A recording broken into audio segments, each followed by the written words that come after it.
Hello and welcome to Charlotte Motor Speedway here in Concord, North Carolina. This is race 7 for the Championship Online Racing Association.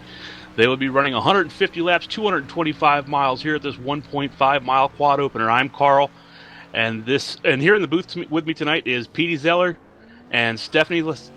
I can't say her last name, but I'm going to try it anyway. Lessentine. If I got it wrong, she can smack me later.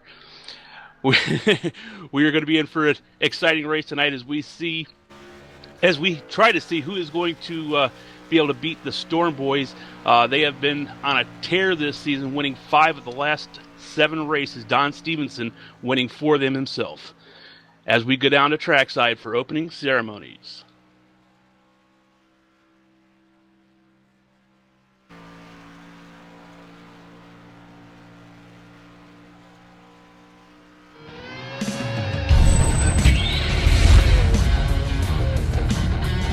I want to...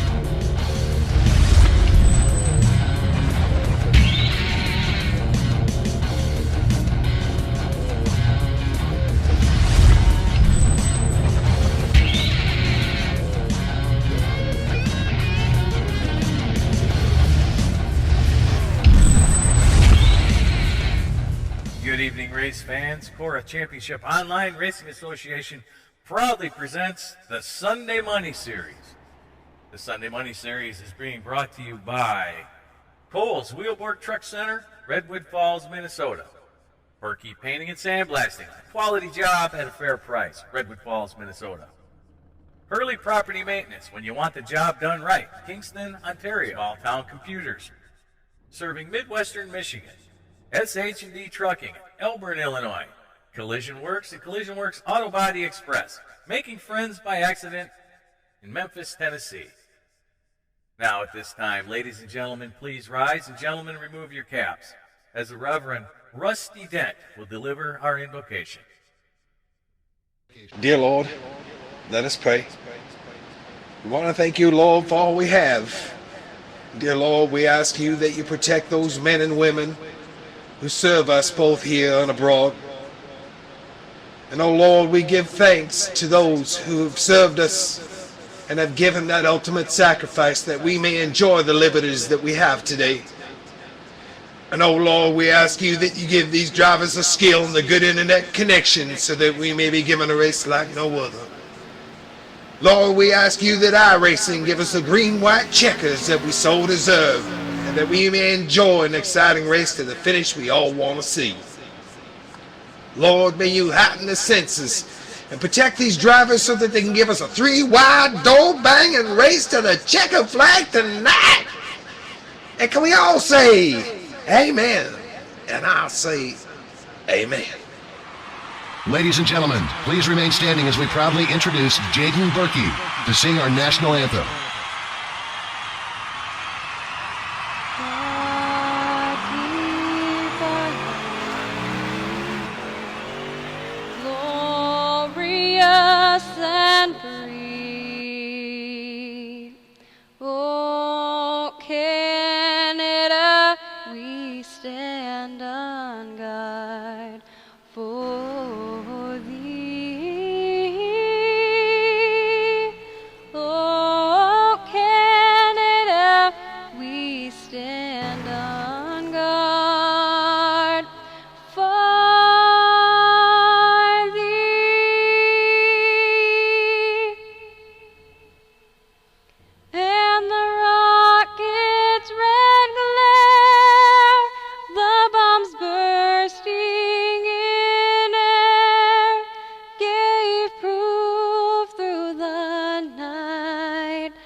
That our flag was still there. Oh, say does that star-spangled banner yet wave o'er the land of the free and the home of the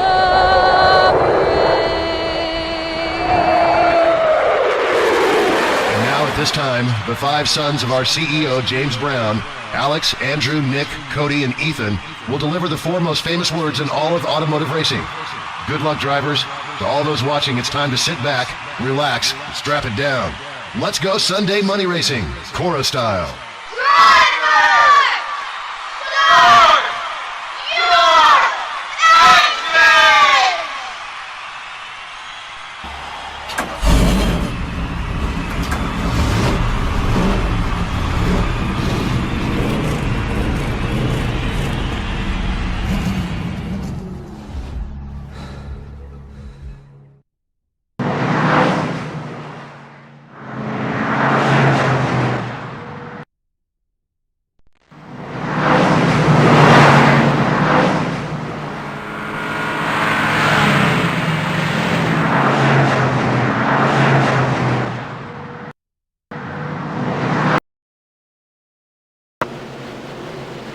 Back here live from the CORA Sunday Money Series.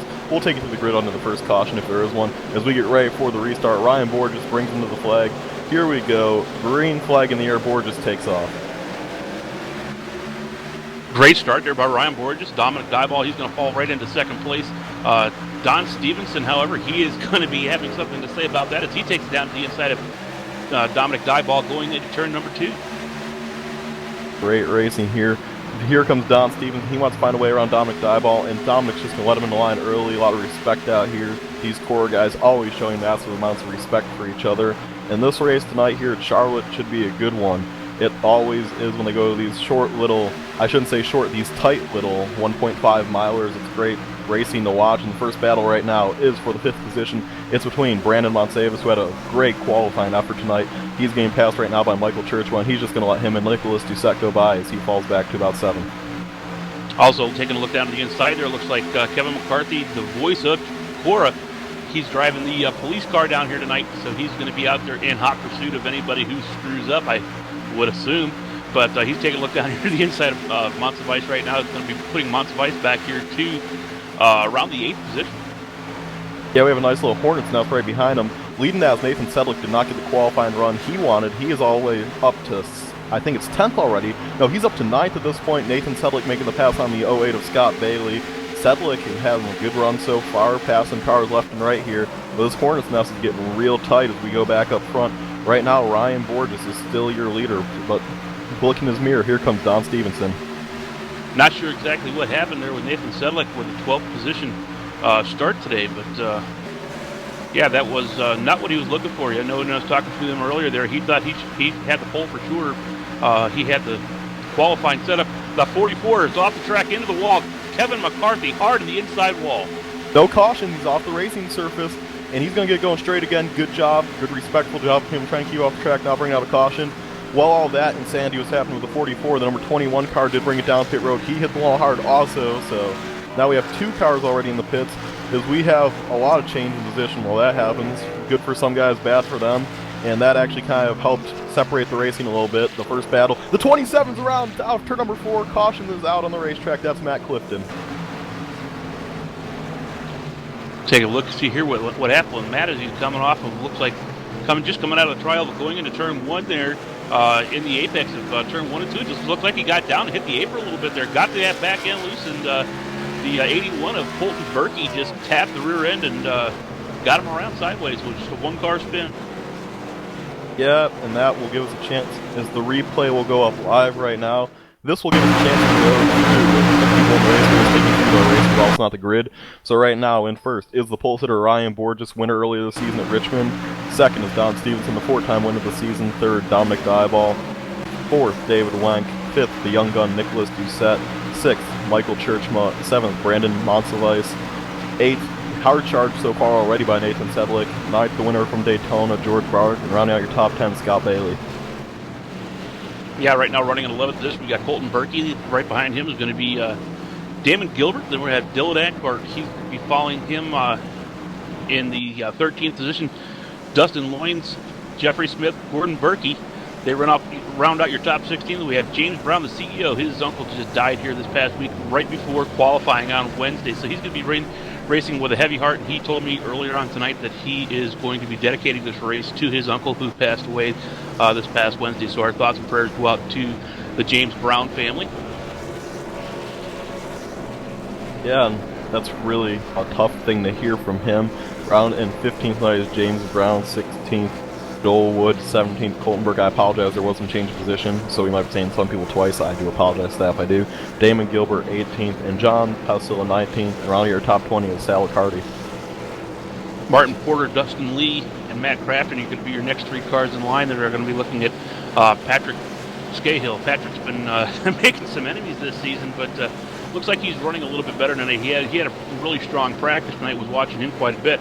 Also, William Roberts, he's going to be right behind him. Chad Wilson is going to be in 26th. 27th is going to be Jacob Nye. Car that there are just one of 2 cars, one of 3 cars I think it was, that didn't take time today for practice, also, or for qualifying, and also didn't take time for practice or qualifying is going to be Mitchell Reeves, and we're looking at Dale Atkins, Tim Johnstone. He is rounding up 29th here, and Everett D. Lane all the way back to 30th position, all the way up to 30th position, excuse me, after starting 34th.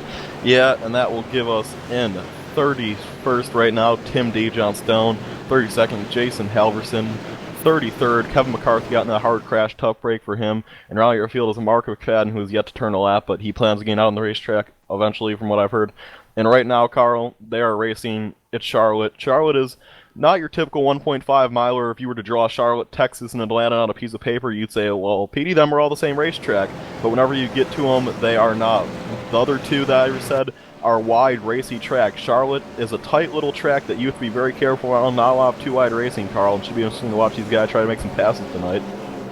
Yeah, especially coming through that quad oval there. It's really tough to get side by side there. The cars are wanting to push out towards the wall, so you're better off trying to get it down single file if possible coming down through the quad oval. I've seen a lot of wrecks. I've been in a lot of wrecks right there in the quad oval. I know how hard it is to make that transition there, and yeah, it's not a lot of fun for these guys, especially 150 laps, 250 miles out here, 225 miles out here. This is going to be a long, long night.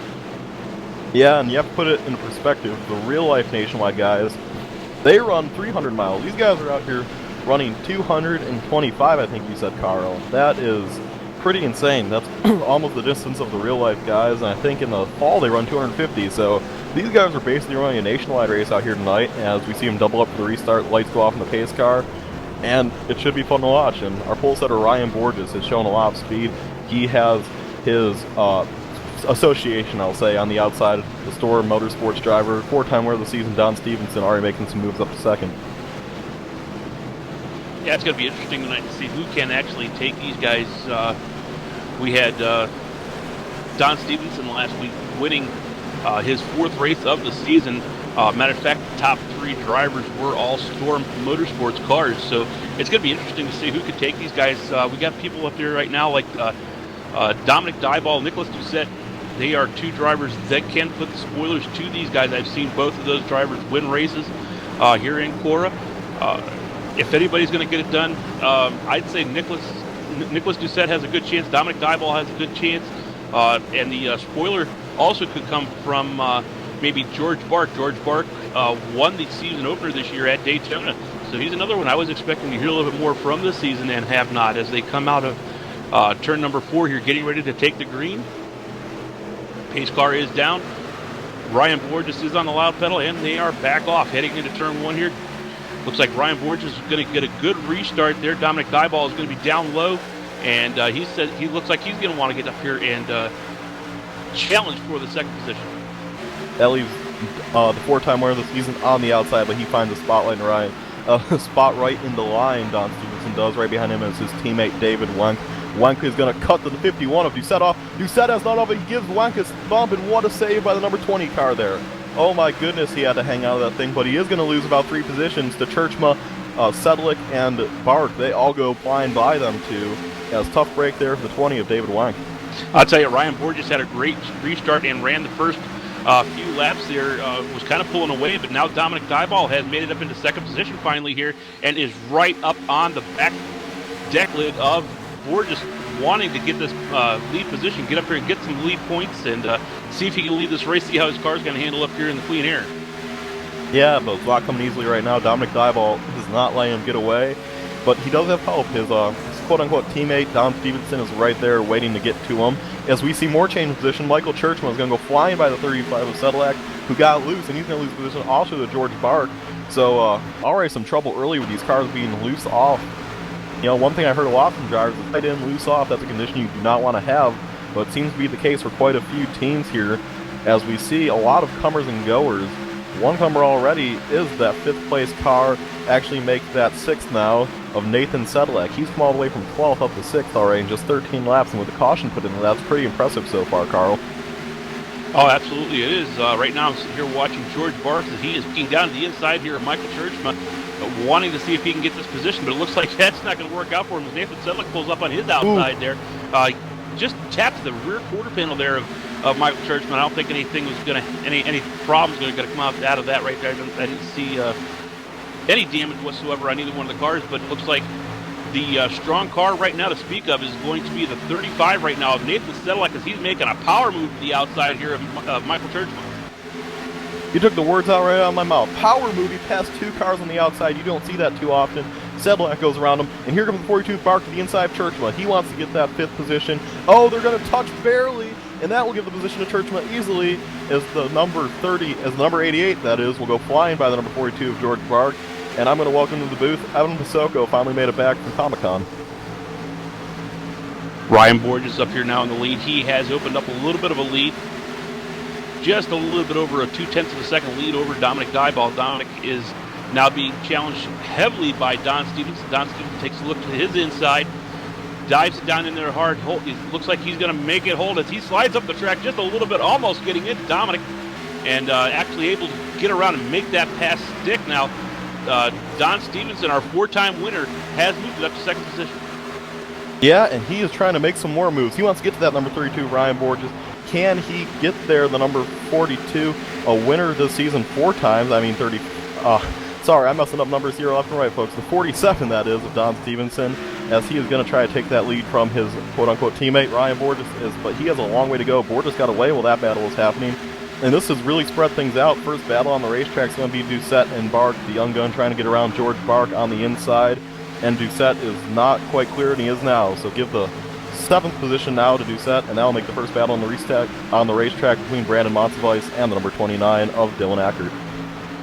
Actually, excuse me, I've been watching that unfold here.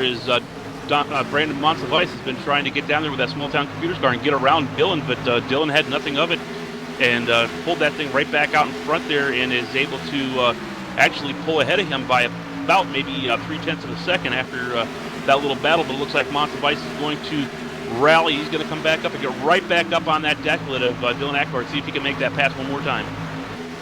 Yeah, and these guys are really trying to have a good performance tonight. They're racing right in NASCAR's backyard, trying to get it done tonight. There's a lot of people watching, obviously, because Charlotte's always a big event, no matter what series it is.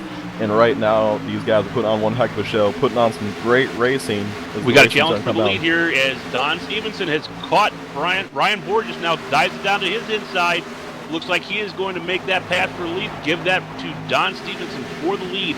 Ryan Borges drops back to 2nd. Dominic Dieball is still sitting here in 3rd position. He has dropped back just about at 1 second now. Nathan Sedlak is the 2nd back, and Michael Churchman right on his back bumper. Yeah, and that will give the lead, and Don Stevenson takes it right away from Ryan Borges. Dominic Dieball is going to try to get up there, and that's really close to battle on the racetrack right now, at least in the top 10 that is, as things have really started to spread out. No battling going on until you get back to about the 12th position. And we'll take this opportunity to throw it to Evan. Evan, welcome back to the booth. You've missed quite a bunch of action already. It's always fun when you put any kind of car out at Charlotte with the high banks, especially under the lights. Very competitive race. You were just talking about that battle for 12th position. Give it to the 37 of Gordon Berkey. He'll be able to get that spot. Salicardi was challenging there. 39 going to get a run off the corner. Thinks about going low. 37 shuts the door. And just now lap 20 being completed. Don Stevenson, you guys mentioned, he is up front right now as a small challenge from Ryan Borges. I know Borges looking forward to this race as well. Continuing, the Storm Motorsports Vortex gang have continued to try to get solid runs in the opening Porsches of this year, and only getting better and better is that team. And no surprise, guys, seeing that 47 machine out front yet again. Back here a little bit in the back of the pack, or in the middle of the pack, actually, we're looking at the 14th position right now. James Brown has moved up from 24th position. As I said, James is going to be running tonight in memory of his uncle who passed away, and he is having a great night here as we go under caution. Oh, caution. There's caution on the racetrack. We'll try to locate that one really quick. It looks as though it was the number 20 vehicle, maybe? No, it was number 70. 79. His yeah, that 79. looks like Joel Wood. He's actually stuck in the safer barrier. I'm going to go try it back and see what happened there. It looks like he was racing hard to the 27, didn't realize he was there. Oh my goodness. That, he literally, so they were racing hard. The 27 came up. As they were wrecking, the 27 spun out. The 79 hit an edge of that wall, and it literally ate his car. Reminds me of a wreck that Michael Waltrip had at Bristol. So the 79 completely incinerated there. And that didn't really look like a safer barrier on that one. The 79, for what should have been, I mean, still substantial contact, but just bouncing off the wall, gets actually caught up right in that safer barrier entrance. Doesn't really matter because he lost the engine. He'll go back down to pit road, but that's another example of one of those times that the iRacing physics can kind of bite you a little bit. He got stuck at a fence. He's forced to take the tow. Since that was right in quarter number 1, he's going to be forced to take a tow. It's going to be almost the maximum tow length, so he'll lose at least a lap as Don Stevenson now going to lead our leaders down pit road at a caution flag stops. Looks like pretty much everybody going to be coming in for service this time by, as we still sit 31 cars strong on the lead lap. I'm all the way down here in the number 3 stall of Don Stevenson for the 47 cars. He's making his way down to his pits. He's going to pull it in here nice and squarely. He's going to see what he's going to do here. See if we're going to get a 2 or 4 tire change here. See if Don's going to be doing any kind of strategy earlier, if they're just going to go ahead with a 4 tire change. I don't see too much strategy going on. No, I see a bunch of 4 tire changes going on here in my end of the pits. On my end of the pits, David Wenk and Nicholas Doucette both took 2. They were both near the top 5 before the caution came out. And the first car off pit road will be your pole setter, Ryan Borges, so he's going to be 3rd on the restart. His teammate David Wenk will be starting 1st, Nicholas Doucette in 2nd. So, for the most part, everyone took 4, but we saw a couple guys shake the strategy card there. And, Evan, something that you have to watch out for, tire wear, and you might as well experiment now if you're going to. Yeah, it's interesting. You can use these opening stages of the race to test the waters, per se, and see if it's going to work later on. And it might be something that you'll see somebody maybe deeper on in the pack try out. Interesting to see that it was Nick Doucette, David Wenk. Wenk was a top 5 car at the start of this race. He's going to pull that tire strategy, get him up to the top spot right now. Nick Doucette, also a top 10 car. He qualified in 8th position, going to make that strategy call as well. Typically, you'll see somebody just outside the top 10 right on that edge. So interesting to see that it's going to be guys that were running top 10 at that point of the caution flag fine that are going to try it. And because now 20 laps into the run when the caution flag was thrown, that they will know and they'll be able to gauge for later on in the race. And other drivers also going to be looking at how that 20, how that 51 car are able to fare here. And then they're able to use that and kind of gauge if a 2-tire call could be a possibility on something like a late race restart to see if it's something that they might want to do for themselves. So the 51 and the 30, or rather the 20 and 51 rather, going to be the guinea pigs per se. Ryan Borges on the 4 tires is able to beat Don Stevenson out of the pit road, showing you how important also qualifying on pole position is because he had that number 1 pit stall. I think one of the other things you're looking at here, why a lot of these drivers did take 4 tires, is get in here a little bit early. 25 laps into a race, you actually are able to get in here and get some early changes made on your car, get some tire pressure changes. So maybe that's why they're looking at some 4 tire changes out there. These guys are trying to get their cars set up for some longer runs, because the way it's going right now, it's looking like we may have some longer runs. As long as these guys are able to get themselves spread out like they did that last run there, we may be seeing with a race as long as this is several long green flag runs. So these guys are trying to get their cars set for those runs. Yeah, and one thing to note also is the Chevy dominance this season will continue. The first Ford will be in 18th, so we've seen basically Chevy win every single race this season. So right now the Chevy dominance shall continue on. First Ford in 18th with Damon Gilbert. Damon Gilbert's usually up front battling, representing Ford well, but tonight he is just knocking off to the start he won. Started 13th, back to 18th. They're going to double up for this restart. And folks, we're getting ready for one great battle here. It should be interesting to see how long it takes Borges and Stevenson to get around Doucette and Wenk.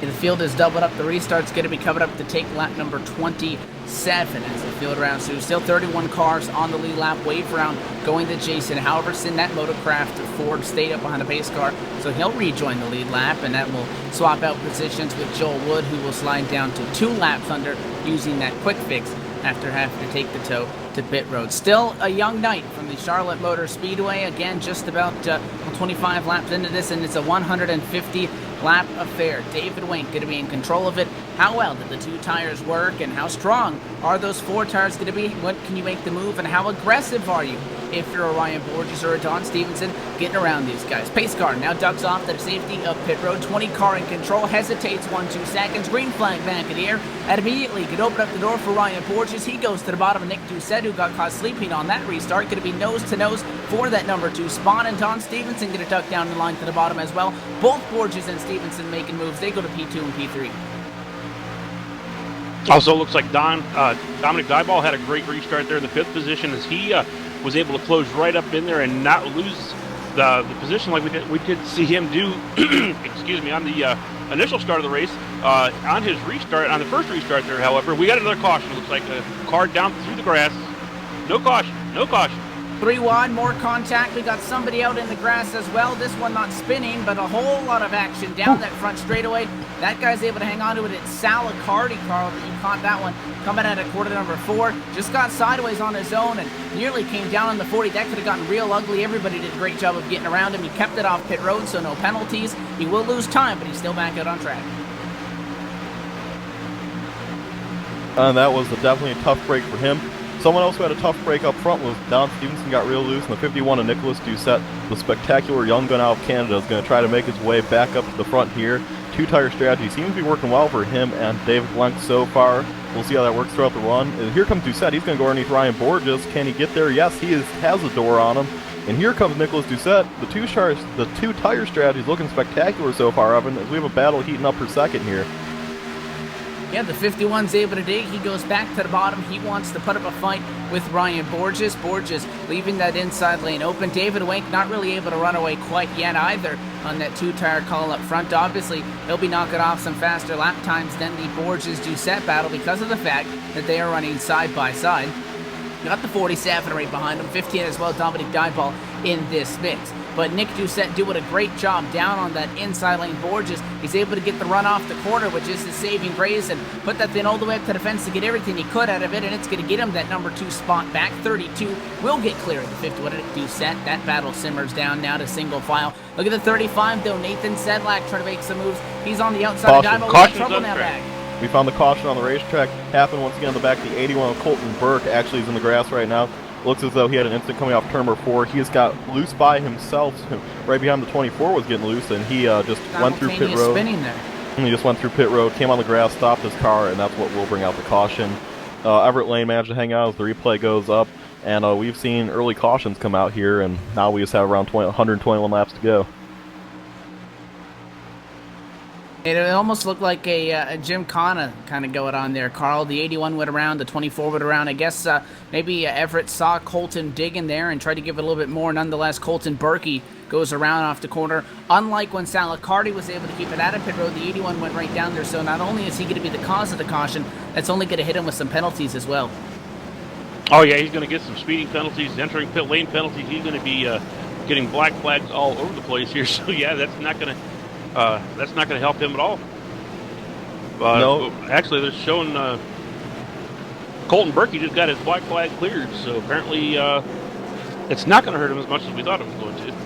But he still will get the EOL, I do believe, for being the cause of the caution. He's still going to be EOL, I'm sure, for that, yes. Yeah, so regardless, they'll clear the, possibly the, pit in your stall for 20 seconds of the green flag. He will be given the EOL. A little bit of a split decision. The majority of our leaders do stay out of pit road, and we got some guys 20th on back, going to be bringing them down for service and topping them off on fuel, getting some fresh tires to see that maybe if they can get along on contact on pit road. Sal Accardi tried to get into his stall and completely missed it when he tried to pull in a little bit too late. Had to slam the brakes right on the nose of that number 81 car, and Sal's going to have to actually back it up on pit road to get to a stall.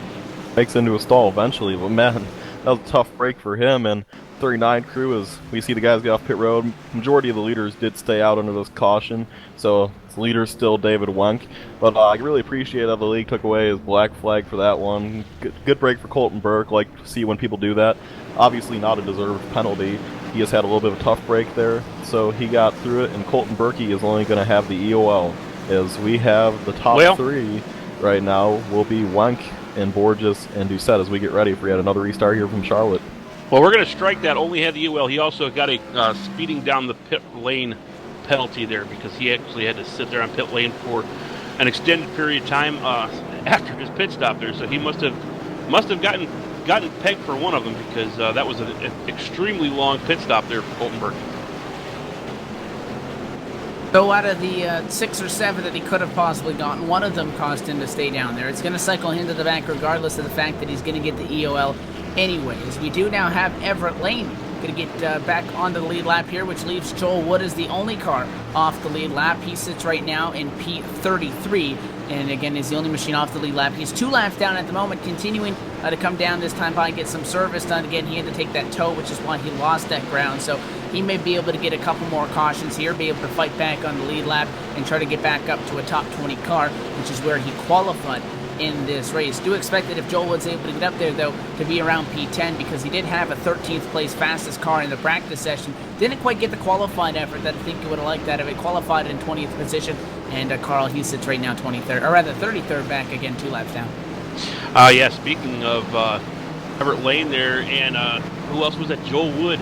They are 2 drivers that you're going to be wanted to keep an eye on here for the rest of this season here. Those guys have been at it hot and heavy at each other's throats here. We have a big rivalry right now that's starting between those 2 drivers. And actually the 2 teams, they're Fastlane Racing and Woodwrench Motorsports. So something that might want to keep an eye on here as the season progresses here, that these guys have been, from what I understand now, this is just what I was told here from our weird cautions that we had in the late races of the last week's late cautions we had here. It was because of the big rivalry that's going on between them. There was a big fight. I don't exactly know what happened, but all I was told is pit road was a mess. Well, I can see how that could happen. A lot of times fights will lead in the pit road, and I'm sure there were some gas bands throwing swings at each other in the pit road, and if someone was wrecked on the pit road, that could have been fatalities. So great call by the league there. As we get ready for another restart, David Wonk's going to lead him down, Evan. Yeah, Carl's going to be our TMZ correspondent on all the drama behind the scenes for this. We are doubled up. It's going to be a restart coming up at lap 36. It is still the number 20 machine going to be sitting on point. That is David Wink.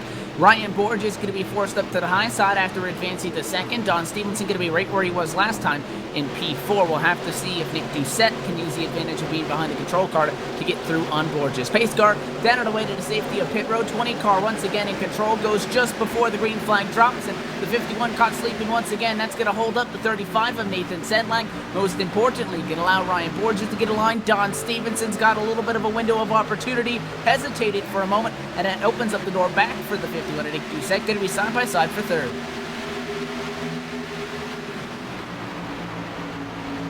Great restart though by the 20 machine there, David Wink, as he was able to get a good jump on it. I was trying to see exactly what happened there on the restart with the Don Stevenson car there. It didn't look like he wanted to go for some odd reason, but he's up and running now. He's got it right now back into the 4th position. When I was inside his car, it was kind of neat there. It sounded like I heard him miss a shift. It sounded like he was maybe trying to start off in first gear, went to 3rd or something. I don't know exactly what happened, but the car nosedived down, and the RPMs just did some really crazy stuff. The car did not get moving. Yes, that's definitely a tough break for him. He couldn't get in the line, and that hurt him and his teammate Ryan Borges right now, as they're going to have to work together to try to get back to the field. One guy who's flying through this field right now is George Bart. He is all the way up to the 7th position, started in 14th. As we see, Don Stevens having further issues. He gets really out of shape, and he's going to get passed by his teammate Nathan Sedlak, as these Thor Motorsports cars seem to not be as dominant as they have been in past weeks. Looks like Dominic Dieball is going to go to his outside also. So, yeah, Don Stevenson not as dominant as he has been, as you were saying, and not looking all that great. He is coming off these turns, and he is very loose as he's coming out of these turns. So I don't think he's very happy with his setup right now, as Michael Church would take a look to his inside. Tight in, loose off as that 47 overdrove quarter number 1, and PD talked about it, really had to get out of it, and the 35 was able to get up and around him, no trouble. Michael Churchma nearly had an opportunity to make it 3 wide. 15 now, contact up to the outside wall as Dominic Dyball. Hard contact for one of our front runners in all the race. Oh, man. Went down low, and the 88 move up. Churchma they kind Don of drifted into Stevenson each through other. the grass. Stevenson through the grass. Now, trouble for the 47. He's down on the apron. You gotta Nobody keep it slide down there. back up, cranking Oh, it no. left. Oh, 44 hits him hard. Gets hit hard. The 47 big around. wreck. Oh, big Car, one. the 2. It's the big one. wreck. In quarter number 2, we're still wrecking as people try to slide through. The 16 of Jacob Dye in it as well. Caution flag will fly, and that's how quickly it can get real ugly. Oh, my. Where do we start? We tried 3 different things Wow. that happened there at least. I think it all started, I think I see where it started. It started with Don Stevenson in the 47.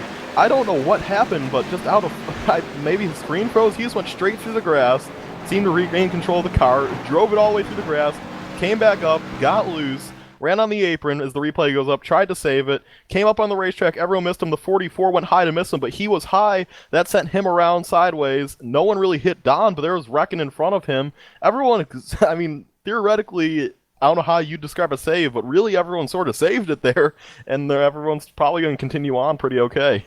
I think Don may have thought that they were going to be wrecking in front of him because David Wink had gotten into the outside wall. He had actually made contact with the 51 car of Doucette, came down on him a little bit, almost turned the 51 to Doucette. Great save by Nicholas on that one. The 20 then got in the wall, and I think that Don may have thought that they were going to start wrecking, bouncing off the wall into each other because it looked like he just darted down to the bottom. He was still playing with the throttle, and he was almost okay until he nearly got air off of that second portion of the Legends Oval there, and saved it once, hit the door at Churchman, went back down, and at that point they ran out of room, and he got run over by the 44, and there on back. But Dominic Dyball, who is the one that nearly wrecked it in 3 and 4, was also right in the middle of that mix in 1 and 2 as well. The 15 had a very eventful lap as well. He's going to stay in for damage repair.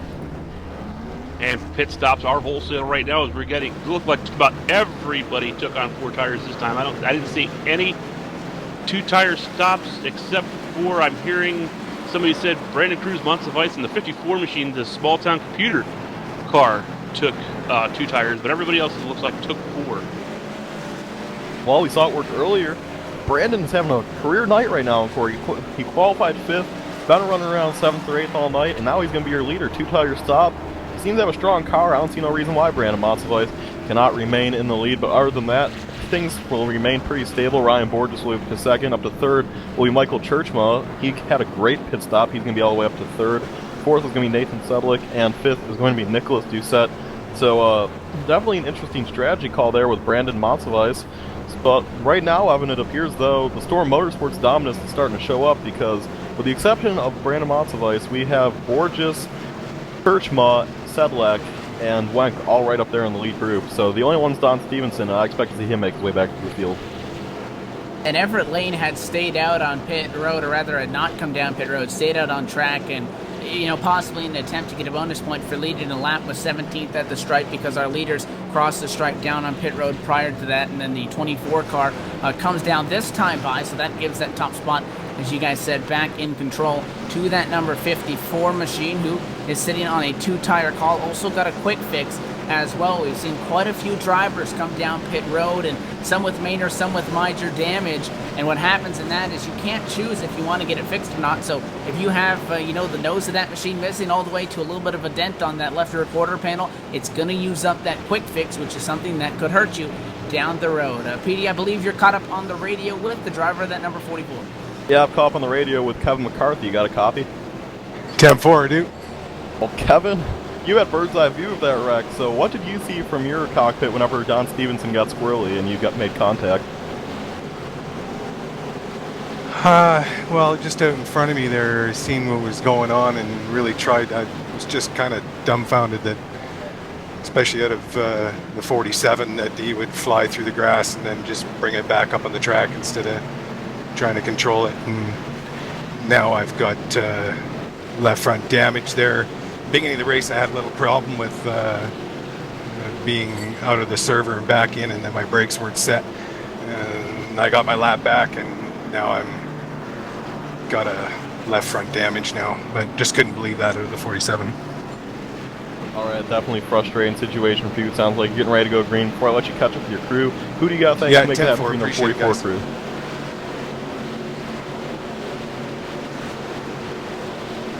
We'll be talking to you later on tonight. That was the 44 of Kevin McCarthy.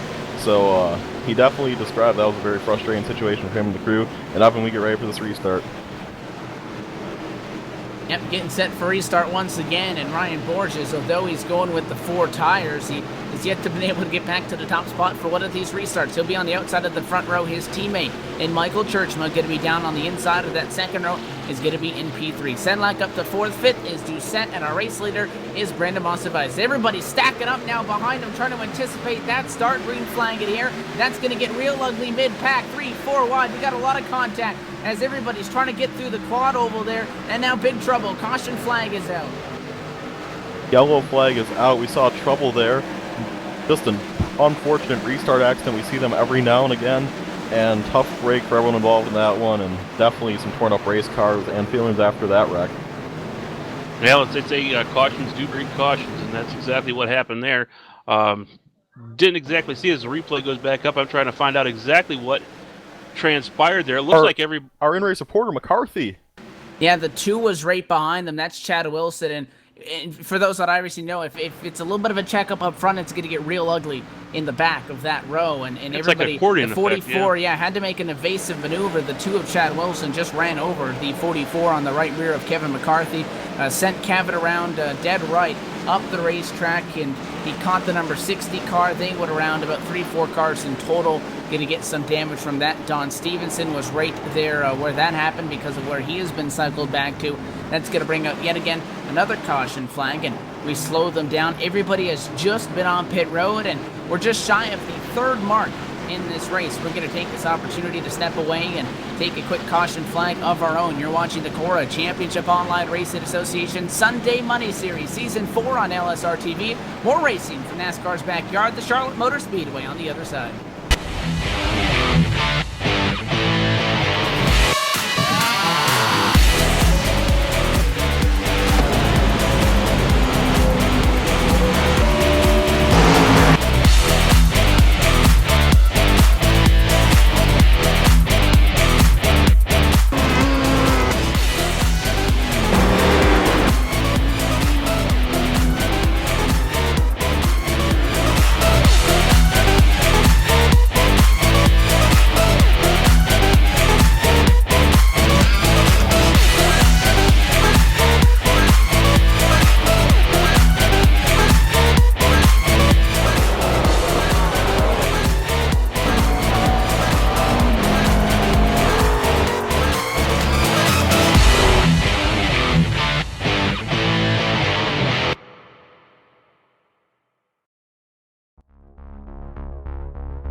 Is it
Back live from the Charlotte Motor Speedway, Charlotte, North Carolina, for the CORA Championship Online Racing Association Sunday Money Series, Season 4 on LSRTV. And by the way, the way that they spell that, the S isn't even an S, it's a $sign, because winners tonight get to walk to the bank on Monday night with their prizes, as well as a the overall championship. There's also championships per vehicle throughout the season, every Sunday night, qualifiers throughout the week to get to the main show. And although we see the regulars week in and week out, nothing's stopping anybody tuning in to hit up one of the 3 qualifiers, be on track in 1 week's time, and possibly walk away with some cash. Welcoming you again back up to the booth, myself, Evan Prosoko, Carl Jones, PD Zeller, alongside for the ride here. I was a little bit delayed, still trying to get some of this technical stuff all figured back out as I've completely reset up my computer and whatnot. But we got it rolling. It's working for now, guys, and it's been a wild one, to say the least. It's going to be just about the 1/3 mark when we go back green.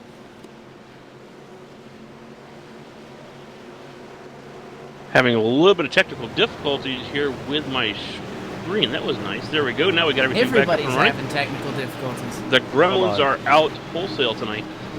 The full moon, so there you go. Full moon, that's what it is. But, yeah, we're sitting here in NASCAR's backyard at Charlotte Motor Speedway. Brandon Cruz Monsivice brings it off turn 4.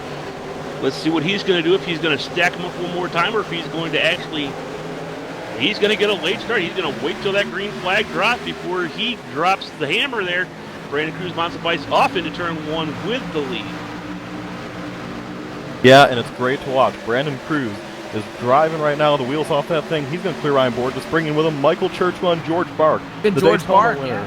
The Daytona winner is finally finding some success. He's struggled lately in the series, but he's finding that success found early on. And here goes Monsivice way out of the way. Oh, he's way up the track, and he just, man, the 2 tires did not work for him. I think they stayed out too long. So he's struggling right now, as these guys are racing hard for position right now. Just about knocked the fence down. Dive ball, no room is being given by that 01 of John Pansula. 15 looks to the middle again. The 01 slides up and shuts the door. And now the 54 is going to be able to getting the run off the corner, as John Pansula just closed in that gap between him and Brandon Cruz on that 15 of dive ball. Tried to shoot the gap, that did not work. Meanwhile, side by side for the top spot, teammates, and they're leaning on each other. Advantage to Michael Churchma, this time by the start-finish line. Borges on the high side, going to have it by about 2/100ths of a second. George Bark in the middle of it all, more too wide. Now the 35 of Sedlak, the 51 of Nick Doucette in this as well. Doucette moving forward after making the 2-tire call, took 4 on the last cycle, and he's now on par with our leaders. Borges clear down to the quarter number 3 and give it to that machine. Looks like George Barks is looking to the outside, also looking like, oh, he gets up a little bit, scrapes the wall there. As he is trying to get up to the second place, he looks like he's going to drop back maybe to around 3rd or 4th position after touching the wall there. But George Barks, he was, wow, got a lot of action going on up here. The 51, I was just watching the 51 on Nicholas Doucette there as he got down really close. I thought he was going to go down to the apron. That's why I kind of took a breath there. I thought maybe we were going to see him going around, but he was able to contain himself, get it back up on the track where he needed to be, and he is right in behind right now, George Barks, in that 42 machine. But Nicholas Doucette giving me a scare there real quick.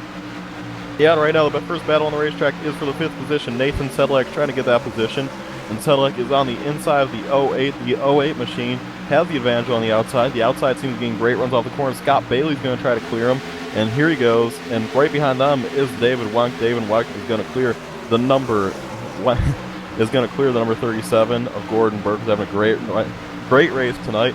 One person I'd like to make a quick note of is Don Stevenson. Has not been able to make up any ground. He really looked forward to the Charlotte. Race. He said NASCAR's backyard has always been a great track for him, and he's just trying to fly through this racetrack. The 37 is underneath the point, makes a contact there. As the racing is starting to intensify right now. The 08 car is flying. There was a side-by-side battle with Nick Doucette. He challenged George Bark, had the back out of it. The 08 cleared Sedlak, and he's trying to chase down George Bark for P3. The 51 car driving it in real hard every time, but has to get on the binders as that car just not getting the grip that he needs to. He slides back now to P6, and in front of him, we're single file for the time being behind them, sliding down in line, the 68 machine of Damon Gilbert. Matt Clifton, also a top 10 car right now, with Monsivice just behind him. Then you got James Brown, Dominic Dyball. That is a side-by-side battle for 12th position at the moment. More challenging inside the top 10 now. Nick Doucette, although that car is really tight on entry, continues to try to make something happen, and Nathan Sedlak is able to hold him off one more time. That was the battle for P5, and now a different battle brewing. The 37, Gordon Berkey, trying to make a move on that 20 at David Wayne. Also back here with one driver who was not ready to be out here battling is Don Stevenson, who started off in the 3rd position, won 4 races here in CORA, and found himself in a bunch of trouble. Has moved his way back up, though. He dropped all the way back at one time to the 27th position there after his spin, and has moved himself nicely back up into the 18th position. So Don Stevenson making a charge back up through the field. Yeah, he certainly wants to get back up to that lead pack. He's certainly not used to racing in the back in the series. Won 4 out of the 6 races already. His teammate Ryan Board just winning the other one along with George Bark, winning the season opener at Daytona. As they are racing hard right now, though, through this pack. I mean, Don needs to find a way to get back in front quick. This isn't an easy racetrack to pass as. He's up to 17th already. And Don certainly just wants to get back up there. He wants to hang on to his points lead. As we see, Ryan Borges still lead, though, over Michael Churchma. And Churchma is having a great run tonight, too. I mean, he's usually up there around the top 5, but this is as high as I've seen him in quite some time. Running 2nd right now. He won the pole last week in Michigan, so he's trying to get that W that he so wants. Well, I know Michael Churchman's had a monkey on his back here ever since about the mid race last year. He has had nothing but bad luck. It's nice to see Churchman running up here in the 2nd position. Maybe you get that monkey off his back tonight, get up here, get a win for Vortex Racing. Well, I mean, why not? They've been winning everything else this season. Nathan Sedlak, guys, just made a power move to the outside on corner exit. And when you try to step that thing up the hill and make a pass when you're coming off a corner, going from the bottom to the top side, 99% of the time you're going to plant that thing in the fence. The 35 was able to do it masterfully. Got a nose to the outside of George Bark. Bark let him go on by, so Sedlak's going to get 3rd, and because that 42 backed off so much to let Sedlak by, Carl, you just mentioned it, Nick Doucette was able to take advantage of that, and now he moves that 51 Chevrolet up to what is going to be a P4 running position right now, side by side down to back straightaway, a little further back for top 10 spot contact, and the 27 Matt Clifton is in the fence. He was racing with Gordon Berkey. Now contact the 02 is into the back of the 27. They're pointed forward the right direction, still going. Going to cost both those cars. Now the 02 sideways. The 40 we're still in the bouncing grass. off each other. The 40's in the grass. Can't hang on. He does. Everyone saves it. That was incredible driving by these CORA drivers. They wrecked about 6-7 times. They just didn't spin them out. We stayed green after the 27 and 37 made contact. Matt Clifton not going to be too happy about that exchange with Gordon Berkey. Okay, let's get our hearts going again here as the replay goes up to see what transpired in that. I wasn't able to see that too much. You have better vantage point than I did there, Petey. What did you see in that? I just saw the 40. I saw the 02 came down off the racetrack. I caught the second half of that wreck. Didn't quite catch the first half of the 02. Was saved it. Came down on the 40. 41 through the grass and made some hard contact. And he tore up that number. I mean, he could have easily tore up that 40 Chevy Camaro if he did not do such a great job saving it there. But everyone hangs on, and the racing is still active. The battle that's been brewing for quite some time now is between Michael Churchman and Nathan Sedlak, and we have seen Sedlak take over that 2nd position. So give 2nd spot to Sedlak and make the Storm Motorsports 1-2-3 right now. And are we surprised that we see the Storm Vortex gang occupying the top 3 spots right now? George Bark getting aggressive on Michael Churchman. That is the battle for P3 at the moment. And again, George Bark, our Daytona winner, him and his teammate Jeremy Crandall started off real well. And Crandall had a couple of rough weeks. The 42 was able to kind of carry the flag for that group in about the 2nd and 3rd races, and he's had fast cars, but he has not had the results. I remember immediately Richmond got taken out a handful of times out of his own. 88 slides up into his door. That's Churchma.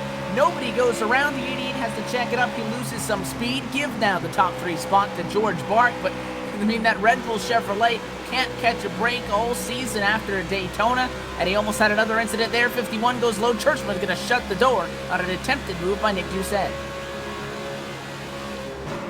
Nick Doucette's going to take a look at the inside now. Churchman is rebounding from that here. He's kind of really trying to catch his breath there. He might have to pull into the pits there and maybe change the proverbial underwear, I think, after that little move there. But he's got it back rolling in the right direction where he needs to be going. But Nicholas Doucette one more time, takes a look down to the inside of Churchman before the pass. Can he make it happen? A little bit of contact there, pushes. Oh, car around to the front stretch. It's James O'Brown. He's in the grass. He saves it. He hangs on him. Brandon Montsavis made contact off the corner, and James Brown's going to re-enter the racetrack. Can he hang on? He's going slow. He's on the apron, but he's slow enough where he can stay on the apron, and he's going to hang on with that number 00 machine. Austin Weiss caught the fence at a 4-0, tapped him, got loose to the grass, did a good job of backing it down. Really had to slow that thing down so that when he cut the apron in 1 and 2 without that banking, that car's not going to turn. And that's how we saw that earlier incident happen. And the 00 was able to back that thing down to the point that he was able to ride around 1 and 2 on the apron, get back up on the back straightaway, accelerate through, and now coming out of 4, trying to get back up to speed is that 00 of James Brown. He will lose significant time, though, to pretty much everybody else. That's going to drop him back to just in front of the 24 of Everett Lane, about P23 it's going to be for the 00 of James Brown. So tough break for that team. However, it is better than putting that thing in the fence and being behind the wall. But lots of contact now. 68 and the 20 going to be digging hard. David Wink, Damon Gilbert. That is for P7. Back up here now with Michael Churchman, Nicholas Doucette. They have been beating and banging on each other. Nicholas Doucette and has been doing everything he can. Finally makes it around Churchman. He beat on that back bumper and rear quarter panel of Churchman there for approximately 3.5 laps. I just sat there watching with amazement, watching Doucette as he was working he just worked Churchman over. I have never seen him do something like that. That was some really, really. I'm at a loss for words there after watching Doucette. That was some good driving though. Yeah, up here up front though, continuing to watch George Bark closing on Nathan Sedlak. And one thing I've noticed this season is, Carl, that right now as the battle heats up, the 47 has caught up to the 15 car. As this season progresses, the 42 of George Bark has seemed to be the only kryptonite for the Storm Motorsports guys. We have seen them have some great runs, but seems like every week George Bark's always up there, and he has been their quote-unquote kryptonite this season. Take a look here now as Nathan Sedlak's going to work his way around the lap 66 car there. George Bark is not catching him anymore. He was catching him there for quite a while. It looks like Nathan has been able to pick up now almost a full 3/4 of a second on George Bark. George Bark might be kind of slowing down here because Nathan went around a lap car and was still able to pull out about maybe 0.2 of a second on that last lap on him.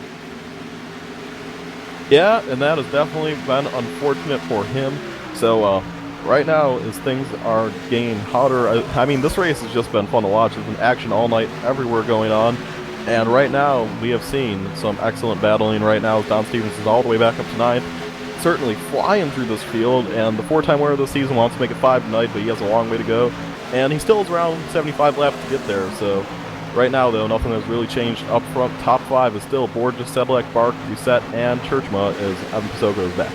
Dominic Dieball into the outside wall one more time here as they go down the back stretch. I think he was anticipating the 0-2 going around there as they go around him, and that did not happen. He got up there on the outside wall, and that caused Don Stevenson and Damon Gilbert to get past him that last lap. And also, I'm impressed right now with that Gordon 68. Berkey and John Pansuka passed him also. I'm impressed with Damon Gilbert digging right now, qualified 13th position, sits right behind David Wink at the moment, but he put in a hard-fought effort at Michigan as well, and right now is a top 10 car. Single file in front of them as the 08 of Scott Bailey get a slide back as Michael Churchma and him have been battling for the top 5 spot. Contact. Brandon Cruz Ponce-Vice, wow, coming off of turn 4 there, just lost it and got rear-ended by Salacardi. Salacardi had to get on the binders hard, smoke from the back tires of that car as he just about made that all one car there between Salacardi and Ponce-Vice as he hit him hard in the rear end. Tough contact there. Tough break for Brandon Ponce-Vice, who started up front on this last restart and was leading them. 2-tire strategy has not worked out for him. He's kind of settling himself around this 14th, 13th position right now. So tough break for him, as he certainly, I'm sure, wants to be up there racing for the win. If we get more late cautions, I mean, there's no reason he can't. He's had a spectacular car all night. As Nicholas Doucette continues to close in on the 42 of George Bark, he wants to get on that podium. And right now, though, another closing in is Nathan Sedlak is closing in Ryan Borges fast. Borges has not had the long-run car he needed all night, and it's showing once again. Here comes Sedlak. Sedlak wants to take over the lead. Hey, Matt Clifton, after getting involved in an earlier incident, is digging. We got a big hornet's nest, guys, right around P14. They've been too wide, about 3 rows deep for these positions back here, and Clifton just about split this whole group. Went from the high side, ducked down low at about a truck length plus 1 spot of gap, and slid back down in line and was able to get clear. And now he checks out on that 54 and the 25. Amasaves and Smith as well. Jeffrey Smith on the bottom, trying to hold off the 81 car of Colton Berkey. This spot just outside for about P16. Now a slow car in front of them. Lap traffic. Going to go 3 wide around that car down the front straightaway. And actually the 54 is going to back out of it. Not enough room. Almost contact with the 81. They hang on to it. But even back here for 15th, as we're still side by side for the top spot, everybody digging. Sedlak gonna finally get that number 1 position for P1. The 32 slides back. Borges could not make it work on the high side. He tucks in line, but he's not done yet. Yeah, Petey, you touched on it before there. It doesn't seem like Borges has the long run car that he needs to have. He had himself a nice lead. He was up to about a second and quarter lead here over Borges. Borges was able to run him down here in the past 4 or 5 laps now, and got up here and let's try this the other way around. Sedlak ran Borges down over the past 4 or 5 laps here now, and has taken the lead as Nicholas Doucette now is threatening to take the 2nd position. Yeah, Nicholas Doucette certainly wants to take over that 2nd position, but he has quite a ways to go. Not that quite a ways to go. Actually, 3/10. Nicholas Doucette caught these leaders. He recently got around George Barker, Kryptonite, to Storm this season. And in 5th is Michael Churchma, but he has a lot of mess in his mirror. Scott Bailey's trying to get around him, so he's going to have problems here in a second. And Scott Bailey's actually going to dive down under him, but he will not quite get the bumper he needed there. As we continue our Don Stevenson watch. Don Stevenson has worked his way back up to 8th now, and he is catching this battle quickly for 6th and 7th. So it seemed like his night may be hurting a little bit earlier, but Don Stevenson's not going away quietly, Evan.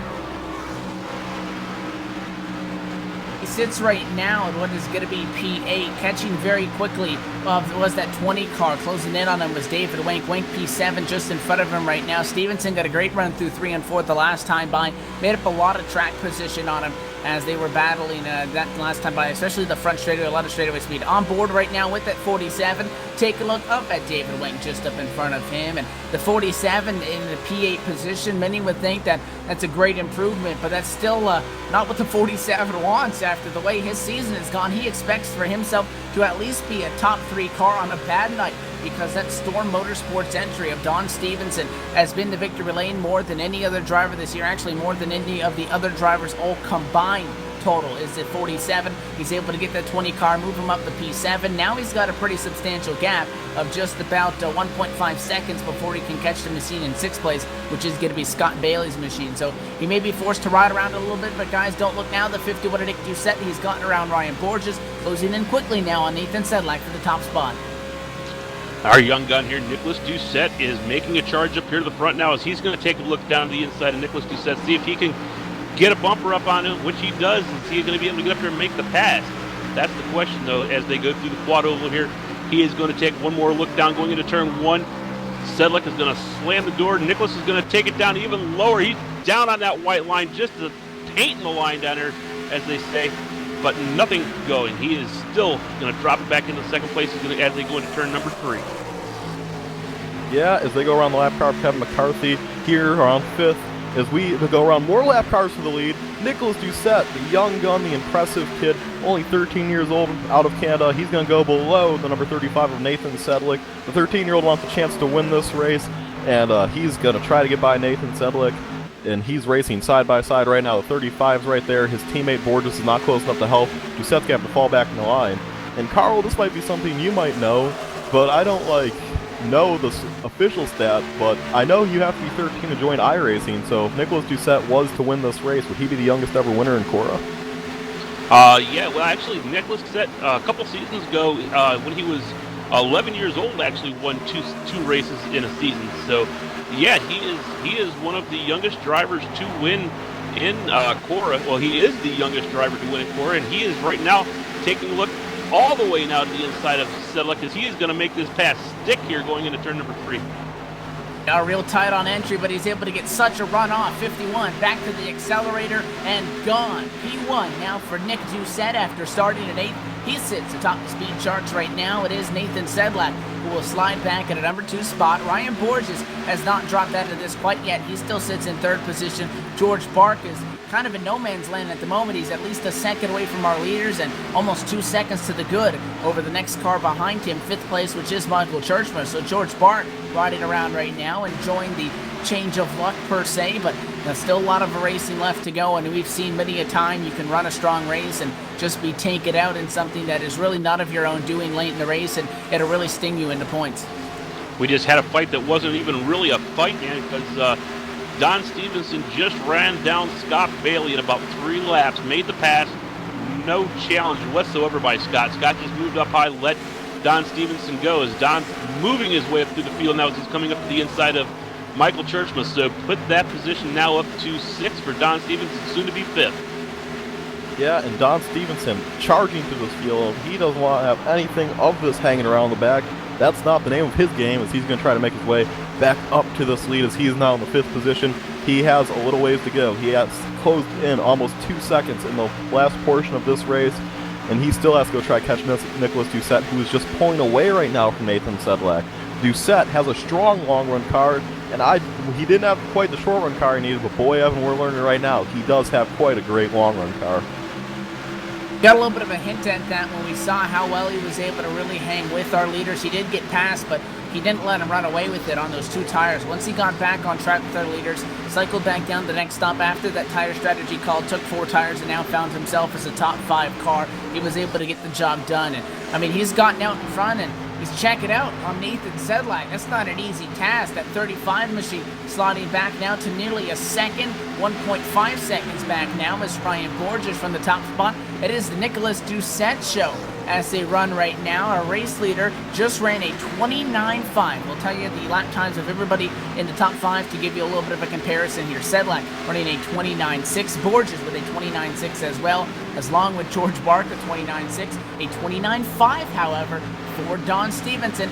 The only thing that's hurt that 47, he's got a 4+ second gap back from Nick Doucette. So if Stevenson can get a caution here, that 47 is still one of the fastest cars on track. Well, I tell you, the way he's been going, that 4 second is going to evaporate quickly because he has just been charging through this field. He ran down Scott Bailey from about 2 seconds back in like 3 or 4 laps. So if he's able to continue this and keep going, he's going to have George Bart's passed here probably within the next 5 laps, and it's not going to take him long. He is just hauling through this field. Give you guys a little bit of an image. Whenever the caution came out and we got the restart, he restarted in the 26th position. Now you have to put that into, I think we've found out green for about 40 laps. I think is a safe number. We restarted about 50 on about lap 50, I think it was. So he's passed almost. Now it is 22 cars in just 40 laps, so he is flying through this field. Don Stevenson is on a rail. He is running laps. The only one that's even comparing to him right now is Nicholas Doucette, our leader, but I still think you might need a caution, though, as this race is starting to toughen up here. It has been an impressive charge to start that deep back, and I mean, only be 4 seconds out of it right now, so he has to pass all those cars, and you think typically it's going to put you in that much of a bigger hole, but he's done a solid job. Ryan Borges now starting to slowly drop off the pace that he was setting earlier, really sliding back now into the clutches of that 42 of George Bark. Looks like Bark may be better than Borges down in 1 and 2. It appears that's where that Red Bull entry is making up the majority of its time, but closing in on Bernie now. That would be a battle for P3 if these two were able to get bumper to bumper on each other and put on a fight side by side with the 01 machine of John Panzuli. He's able to get around some lap traffic. That is the 50 car as he tries to chase down David Wink. That is one of the closest battles on the lead lap as well, which would be for P9. Nick Doucette able to get around some more lap traffic, no problem. Keep an eye on George Bark and Ryan Borges. These guys starting to come closer and closer for P3. I'm really impressed here with that Nicholas Doucette run. He has opened up a 1.5 second lead now and is just pulling away from these guys. 13-year-old kid out here running against these pretty much all veterans. Most of them are all stock car drivers or ex-stock car drivers. And this young gun coming out here and just embarrassing every single one of them. It just kind of makes me laugh. I get a smile every time I think about it. But Nathan Sedlak, he is trying to close in here. He was at almost 2 seconds back. He's still almost 2 seconds back, but he was right on the 1.99 seconds. He's close down to 1.8. I don't know if that has anything to do with Doucette having to go around some lap traffic there, but he looks like he might be picking up a little bit of speed right now. Yeah, and he certainly is picking up some speed right now. Right now, the two fast cars on the racetrack are that Doucette and Stevenson machine. The only difference is Doucette's 4 seconds ahead of Stevenson, so Stevenson's definitely going to want to see a caution come out so he can get caught back up to the field and get up to pace with everyone. Although right now he's passing that 42 of George Bark. Give the 4th position to Don Stevenson. That car's on rails right now. His biggest issue right now is caution is out on the racetrack.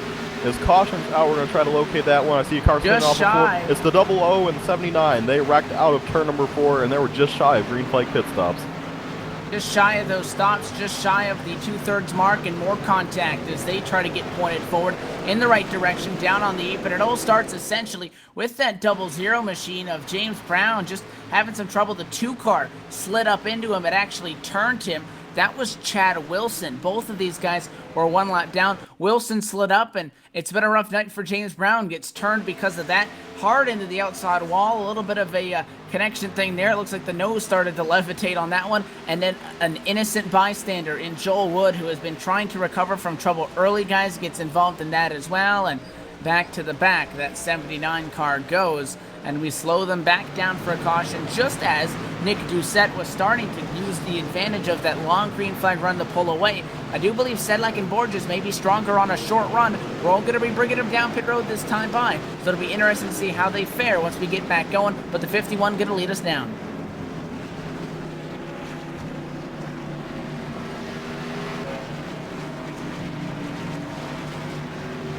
Well, I'm going to be down here in the Don Stevenson pit to see what he's going to do right now. He has moved his way all the way up to the 4th position as he's going to slide himself into his pit stall there. Perfect stop right there in his pit box.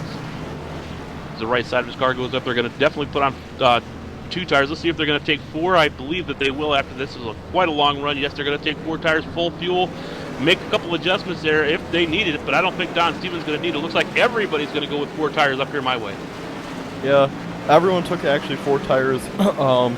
It looks as though 35 got speeding penalty, so 35 is Sedlak's going to have to go all the way back to the end of the longest line. He'll be about 23rd by the time it all shuffles through, and up to 2nd, that'll make Ryan Borges and Stevenson the 3rd.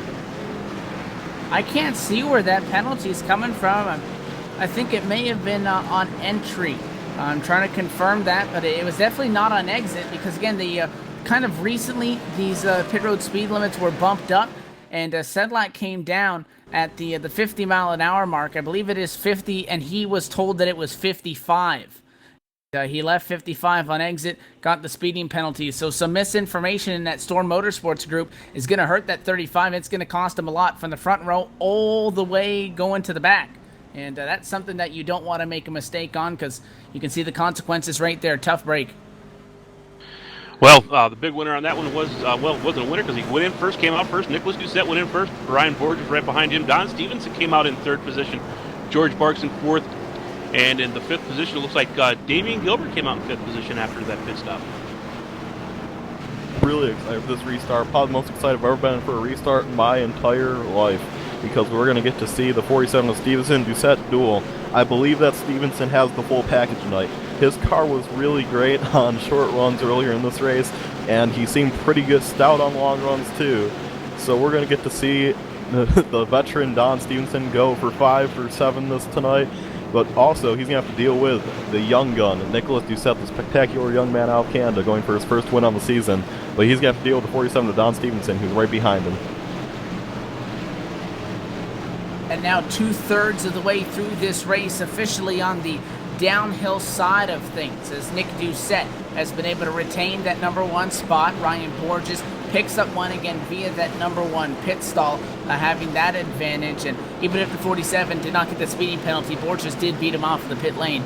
So that number 32 is not, once again find himself on the outside of the front row, which is where he was on this most recent restart just about nearly 50 laps ago. So one of the best green flag runs we've seen all night. Took a 3rd out of this race, and Nick Doucette now, as everybody gets waved around the pace car, going to get up behind the iRacing Ford First Mustang pace car. Going to be about a 48 lap to go restart in this one. Doucette P1, Borges going to be in 2nd. Don Stevenson third. Uh-oh, look out. That's bad news for everybody in front of him. George Bark fourth as well. This going to get real excited between these 4 guys at least. Yeah, it's going to get real exciting really quick as they're coming down the backstretch one more time here before they go back to green. Nicholas Doucette's going to lead him down the young gun. Ryan Borges is going to be to his outside. So it's going to be interesting to see what Don Stevenson can do on this restart and see if he can get any positions before Nicholas Doucette's tires come in and he takes off one more time, because that boy, once his tires came in, that car was just gone. Yeah, and Don Stevenson didn't have too shabby of a long-run car himself, though. And I think absolutely, you're right, yeah. But he was also going on the short one, so we'll see this here. Stevenson definitely pre-start. Here we come for the reset. Doucette's going to lead him down to the green flag. Pace car is off. Doucette P1. Here we go. He takes off right away. Gets a great restart. Stevenson's going to follow through. Will he get by Borges as they go off in turn number 1? Borges at a disadvantage there because he kind of had to hang back. 51. She's getting shot out of a cannon. 3 wide now. George Bark to the bottom and a 68 to the bottom on him. Borges now gets clear of George Bark. The 42 couldn't keep a nose there, and they double file out now between the 42 Red Bull entry and that 68 on the bottom as it was Damon Gilbert trying to make the aggressive move. Top 3 single file out. Give Borges P2. George Bark slides into third, and Damon Gilbert digging hard. He wants it from Scott Bailey. They continue to battle. Coming out of quarter to number 4. Not quite clear is that number 68 at Damon Gilbert. Bailey still holding just a nose on him on the outside lane, and gonna dig hard now into the corner. The left lane racing entry. Look at that. Scott Bailey on the high side. Drove it into the corner. Got back to the gas. What a pass. On the last restart, we were looking at Don Stevenson thinking, well, maybe his good luck streak is over. He's starting 26th position. On this restart, started third and has worked his way all the way back up here into 2nd position. So Don Stevenson charged through this field. There's a caution out of the racetrack. They're wrecking back here. I'm trying to find this wreck. There's cars in the grass. They're driving through. I see the 50 involved. The 50 of Dustin Lee was involved in this one, and he was actually right around near the start of it. In front of him, it looks like that the number 8 machine of Martin Porter managed to just lose it by himself in turn number 3 and 4. He got loose, saved it, hung on, and they all went to the wall, and then the 50 got turned. There was actually multiple incidents, I believe. 25 car, there was contact in front of these guys. The 24 just got sideways, and this incident really going to be caused by all 3 fast lane cars. The 24 gets sideways. Salicardi almost gets into the back when they hang on. 24 with another bobble, and it was Jeffrey Smith. Replays coming up now. You see the 25 tries to go high, anticipating a possible incident between the 39 and the 24.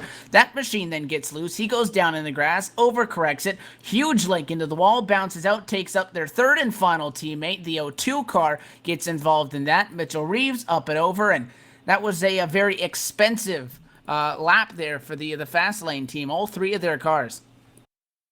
Well, the only one that didn't have any damage out of that was the 24 car there of Everett Lane. He got a little sideways, got everything started, but didn't touch anything, didn't get hit by anybody, so he was able to keep that car clean. But yeah, everybody else out there really badly damaged on the Fast Lane Motorsports team there, as 2 of the cars just took out each other. So Everett Lane starting it all, and yeah, he wasn't damaged too awful badly. I'm taking a look at his car now, and it looks like it's pretty clean. So he's just going to go in here, take 4 tires, and he's going to go back out on the track. Yeah, so that was, like Evan said, a very costly wreck for that team. I remember earlier in this broadcast we heard that Carl was talking about the rivalry between Fastlane and Woodwrench. We didn't think the rivalry was between Fastlane itself, so that was very unfortunate for that team. Although they are going to move forward in this one. Right here in NASCAR's backyard, getting ready to battle on this 1.5-mile quad oval for yet another victory. I mean, for yet another victory Don Stevenson's going to try to get from Nicholas Doucette. He wants to keep the Storm Motorsports mad streak alive. They could go for 6 for 7 tonight, I believe it is, and that's just insane. This is the most dominance I've ever seen of one team in a series, but Nicholas Doucette trying to crash their party tonight. And it's interesting to say, but Nick Doucette's going to be cheering for Don Stevenson right now because he does not want George Bark to really get around that 47. That would then allow Don Stevenson to be able to get to the inside if there were to be another restart in third. And it's contradictory to say that because the 47 is going to be on the outside. So in theory, this next restart should give the advantage to that 42 machine of George Bark. If Bark is able to get through, if we were to get another caution, then that would slide that 47 into the inside of that third row, and then in theory give him the optimum position, excluding that control car for the restart. But definitely the 51, the 47, the 42, as well as Ryan Borges in fourth, all very fast machines. They've been up front all race long and are definitely serious contenders in this one. Carl, I believe you have queued up on the radio once again the driver of that number 44 machine, Kevin McCarthy. Hey, Kevin, this is Carl here in the LSRTV booth. You got a copy? 10-4, go ahead. It looks like you've been having a rough night out there, Kevin. What have you seen so far? What's been going on out there? A lot of guys are loose off of 4, what it looks like, and I think when the guys are tight together, it takes away from an optimal line that they've got, and most guys are got a certain line that they've been running, and I just think as soon as they get tightened up and off of 3 and 4, if they're low on the track, it just checks them up so hard that they start to lose the back end, and then there's checking up going on. Everybody else has still got their foot in it, so just end up running over each other, I think. Well, they call you the voice out here of CORA on the racetrack during race night. Usually these guys here at TV Land don't get to hear you too awful much, so it's kind of a treat having the police officer of CORA here in the booth with us tonight and out here racing. Do you look like you're going to be running any other races this season? I'd definitely be running the Indy cars. I thought I would have run this because I had a fairly good set under me, and did get back after some technical issues and got back on the lead lap. Was up to 17th position or somewhere around there, rolling forward from last place, and then of course the issue that I had with the 47 and just totally ruined my whole day. So sat in the pits, optional repairs. Now I'm just running around collecting laps, trying to move up position as much as I can, giving everybody room, giving everybody respect out there, and the chance the leaders not go around if they end up coming up on me. But just I think it's pretty slippery, and a lot of guys want to get going, and some guys are checking up. We're going green right now, and thanks to you guys bringing me up to the broadcast. I appreciate it. Good luck on the rest of the broadcast. And that's Kevin McCarthy, everybody. I'd like to thank him for stopping in with us. Green flag in the air. Nicholas Doucette takes right off. Don Stevenson's going to slide right into the second slot. Here we go. They're going to be battling for the lead here. This time Doucette to knock it away from Stevenson, and Stevenson's going to be right there to battle with Doucette. This is for the victory, folks. At a 51, clear down the back. 47, challenging from second spot. George Bark in third. Ryan Borges in fourth. So they all ride single file right now the way they started. Action back at the back. The 88 of Michael Churchman. P8 battling with the 20 of David Wink, who is in seventh. Churchman trying to make the turn. Now we got some cars going around at a quarter to number 4. Everybody trying to hang on to it. The 24 of Everett Lane. Once again, squirrely. He's able to hang on to it, but turn 4 has not been happy to the 2-4. Now we got more trouble spinning in 1 and 2. Hard in the outside wall. Sedlak is in the wreck as well. Up into the outside fence goes somebody else, and 3, 4, 5 cars in this one out of the corner. Salacardi involved as well. Cars all over the place as my Sedlick is just destroyed here. The replay is going to go up, and there's another Storm car. I can't recognize it though. There's too much damage to it. It is the 88 of Michael Churchman. That's 2 Storm Motorsports cars destroyed. I don't think they'll be able to repair their car. He actually caused it. As we, I think Evan, you got a better view on that wreck than I did. Yeah, I was talking about that side-by-side battle with Churchman and that 20 of David Wink, and we took a quick moment to kind of jump away from that to see Everett Lane having trouble at a quarter number 4 yet again, and by the time we were able to get back to it, it was the 88 who, just slid up the hill, got in there too hard, and both caught the 15 and the 20, who were essentially nose-to-nose on the outside lane. And that 20 machine goes around into the outside wall. He comes back down. The 35 of Sedlak hits him, and then those first few guys that got together slide down the racetrack as well, and that causes more chaos. Dominique Dieball in this one as well. The 81, that looks like a couple of teammates involved in that one. Some Word Wrench guys in that. 2 more Vortex cars as well. The 27 in it, and just big junk. And that was because that incident started in the top 10. The fact that we still had 20 plus cars on the lead lap, everybody's still trying to cycle through that relatively tightly packed together. And there's nothing that you can really do in some of those situations beside if you're the guy spinning, lock it up. And if you're some of the other guys, try to lock it up too, or try to find a hole, because the closing rate's so fast at that point, there's really not a lot of places you can put that car in the center of the corner. Well, I'm down here in the pit stall of Nathan Sedlick. Let's see if they're going to be able to get any kind of damage fixed on this car here. I don't know if he had his quick repairs done or not.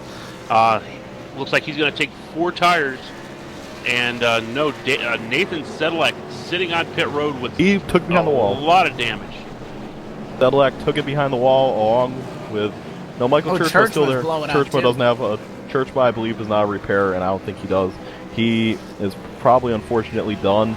The 20 does not have a repair. He is done. That's 3 out of the 5 Storm cars. They are going to either DNF or run around significantly slower in the back. So this will leave it down to Don Stevenson to keep the great streak alive, not just for Storm Motorsports, but for himself. The 47 has been spectacular as of late, and he doesn't want to let up tonight, but he's going to have to go through the young gun Nick Doucette. I believe that Churchman is still in his car trying to get repairs, but I cannot see in that car. Again, still relatively good iRacing is even if they he needs to get out of there. Get out of the car as long as they don't escape out, their car will stay on pit road. But I mean, that thing's got to be on fire. It's still blowing up. I'm seeing flashes of white smoke, and gotta get the fire crews down there or something because that thing still pouring heavy black smoke. Soon we're not going to be able to see here on the front straightaway. It's starting to drift across the grass here, start to get up to the grandstands and the tower where we are, but that is a lot of smoke still coming out of that 88 car. I actually believe he's passed out in there. I think that's why he's not getting out of the car. He is probably suffocating all the smoke. So I hope he's okay, Carl. That's the big news, though. We got 3 of the 5 Storm is in the car. I have found an angle. We can see him. He is in there on the onboard. He can't see out, though. He can't see out. I mean, that thing... Are they passing him oxygen? Yeah, if you know it, and on iRacing, if you lose the engine, it'll be kind of signified with a a puff of white smoke, and you'll hear it. And I'm not sure if anybody else has seen this, but on my screen, it looks like that thing just keeps blowing up the engine every 5 seconds. Something is severely wrong with that number 88 car. Well, we brought Jacob Nye. Decided he's going to stop into the booth here with us now that he's out of the race here. He's had a rough night. It's been a wild night out here, Jacob. What have you been seeing, buddy? I've been trying to keep open eyes on it, minus my frustrations. It's just hard-nosed racing. These guys are racing really tight, and there's a single group, and if you get off that group, it's torture. You have to pass on the outside, it seems like, where the momentum is, but if you get on the inside and get a little tight, they're drifting up and causing some major issues. It's going to be interesting to see here what happens at the end. I know a couple guys who are adding a little tape here at pit stop to get some more downforce and loosening those cars up for a short run. A lot of them are figuring on maybe another caution or 2 here before the end of the race. Well, they form them up here on the backstretch. We're getting ready to go green next time by. Nicholas Doucette, Don Stevenson are going to be the top 2. George Bark, Ryan Borges right behind them. So let's see what kind of a restart Nicholas Doucette has. He had a really good restart last time. Don Stevenson now is on his outside. This is the first time Don's been back up here in the front since at the very front of the field since his incident earlier on in the race. So let's see what Don Stevenson has for Nicholas Doucette, as he is one of the last Storm cars left. George Barks, he's right there. He might be a spoiler in this too. Yeah, and here they go. Looks like once again Doucette gets a great restart. This time George Bark's going nowhere. George Bark will put it right underneath Don Stevenson, not what Stevenson wanted to see. We're getting down to the closing laps, and everyone knows it's go time. And here comes George Bark. He's through to second. I think it's the first time all season we haven't seen a Storm car in the 1-2, but tonight it is happening. Doucette, the leader. He has trouble coming from behind, though. George Bark, hang on. George Bark knows how to get to victory lane. He did it in race number 1. Here comes Bark. Bark seems to have a very fast car right now, Evan, and Doucette might have trouble in his mirror. 2 sets of 2 wide inside the top 10. First battle, the 68 of Damon Gilbert down low. Ryan Borges as well. They got to get around the 39 of Sal Licardi. 3 wide as they cycle through there, and a good job of everybody getting through that mix. But it is Ryan Borges trying to maintain his positioning over Damon Gilbert, and it's going to be the runoff of 2 that gets the job done. Now we look back at the battle just behind them. The 29 of Dylan Ackert on the bottom. He's battling the 08 of Scott Bailey as well. The 08 we've seen make passes up high, but right now the advantage to the bottom through and clear is Dylan Ackert. So those 2 sets of 2 wide battles now single file out inside the top 10, more side by side just outside of it with the 37 and the 2 cars going at it. That is Gordon Berkey and Chad Wilson for about P7. Just behind them, Brandon Cruz Monservice, who has moved to been able to get up to a 7th position. He continues to try to get up through the field. But it looks like there now, guys, Nick Doucette, the class of the field, he's opening up his gap over George Bark between P1 and 2. Big news here. It looks Don like Don Stevenson. Stevenson has lost connection or something because he is not on the racetrack. He Yeah, just he dropped received out. Phelps, and that's the third place Wow. car. He is out of the event, folks. Stevenson is no longer here. I saw him drop out of TeamSpeak. I was about to comment, and there he is out of the event. So Stevenson, the third place runner, 4-time winner of the season, he is not going to do. He's not going to be able to get a top 5 in this event. He is out of it. He might be able to get back in here and salvage something, but it certainly will not be a win, and that will give over third to Ryan Borges in the 32, the pole setter. He might have something for the leaders, but right now the 42 of George Bark and the numbers 51 of Nicholas Doucette are pulling away. And speaking of pulling away, there goes Doucette. Without Stevenson in the field, I think Doucette can just say goodbye. That's got to be a sigh of relief for the driver of that 51, and it is the iRacing equivalency of a mechanical failure, of a flat tire, of a blown engine, whatever you want to call it. Nonetheless, it is going to send that Stevenson machine behind the wall after all of that attrition, all race long, battling back, just shy of 30 laps to go. Drops the connection, is yet to return, and slotting back easily. Going to drop outside of the top 20 unless he's able to get back out here on track very soon, because he's already lost 3 laps and again has not reconnected. Probably may not even rejoin and just discuss, because what a tough break, completely out of his control, and it happens time to time. You don't expect it, and there's really no way to prevent it. A huge loss to Don Stevenson, and although there is a chase for the championship coming up later in the year, and you know, it doesn't really matter that he's going to lose some points here in the regular season. He does expect a lot out of himself, and he has been so strong all year long. That's really the first sign of some major bad luck that we've seen for Stevenson. Well, I know I'm going to be staying out of the Storm Motorsports room here after this race, and probably for some time to come. I went in and wished them good luck earlier on in the race today, and they... you know, I told them, I said, you think anybody's going to beat you guys? Are you guys going to finish 1, 2, 3? I said, we'll be talking to you on the podium. And they said, hey, you know what, that could be bad luck for us. And guess what? Oh, man. So you've given them the commentator's curse by... I gave them the commentator's curse. That Michael crystal Churchman's ball, gonna Carl. rejoin the racing surface, and I might have said that George Bark's the kryptonite, but it turns out it's actually Carl Jones. I apologize for that error. Is right now, speaking of George Bark, he's in second right now, but right now he is no match for Nick Doucette. And as I say that, actually he's starting to close in a little bit on Doucette. Maybe George Bark's been saving his car this whole race. Evan, do you think that could be the case, or do you think Doucette's just saving a little something for the end? Well, George Bark, he was able to close in about half a tenth the last time by. The gap 46 100ths of a second between Nicholas Doucette and George Bark. From there on back, they're a second to the good over Ryan Borges and Damon Gilbert. Gilbert, again, still impresses how the 68 machine has been able to run solid throughout the race here. The 88 machine of Michael Churchman down on pit road, getting tires on that machine. He just brought it back down pit road. That thing is no longer constantly blowing up. Over another tough break for one of these Storm Vortex cars, because he's outside of the top 20. And we still have... Caution! We have caution on the Racetrack speedway here just one more changes time. everything. Caution is out Trouble there. in turn 2. The 20. Oh, we're still wrecking trouble down the back. Wow. The 44 of Kevin McCarthy just slid, and he was in that initial incident. It happened with the 20 car.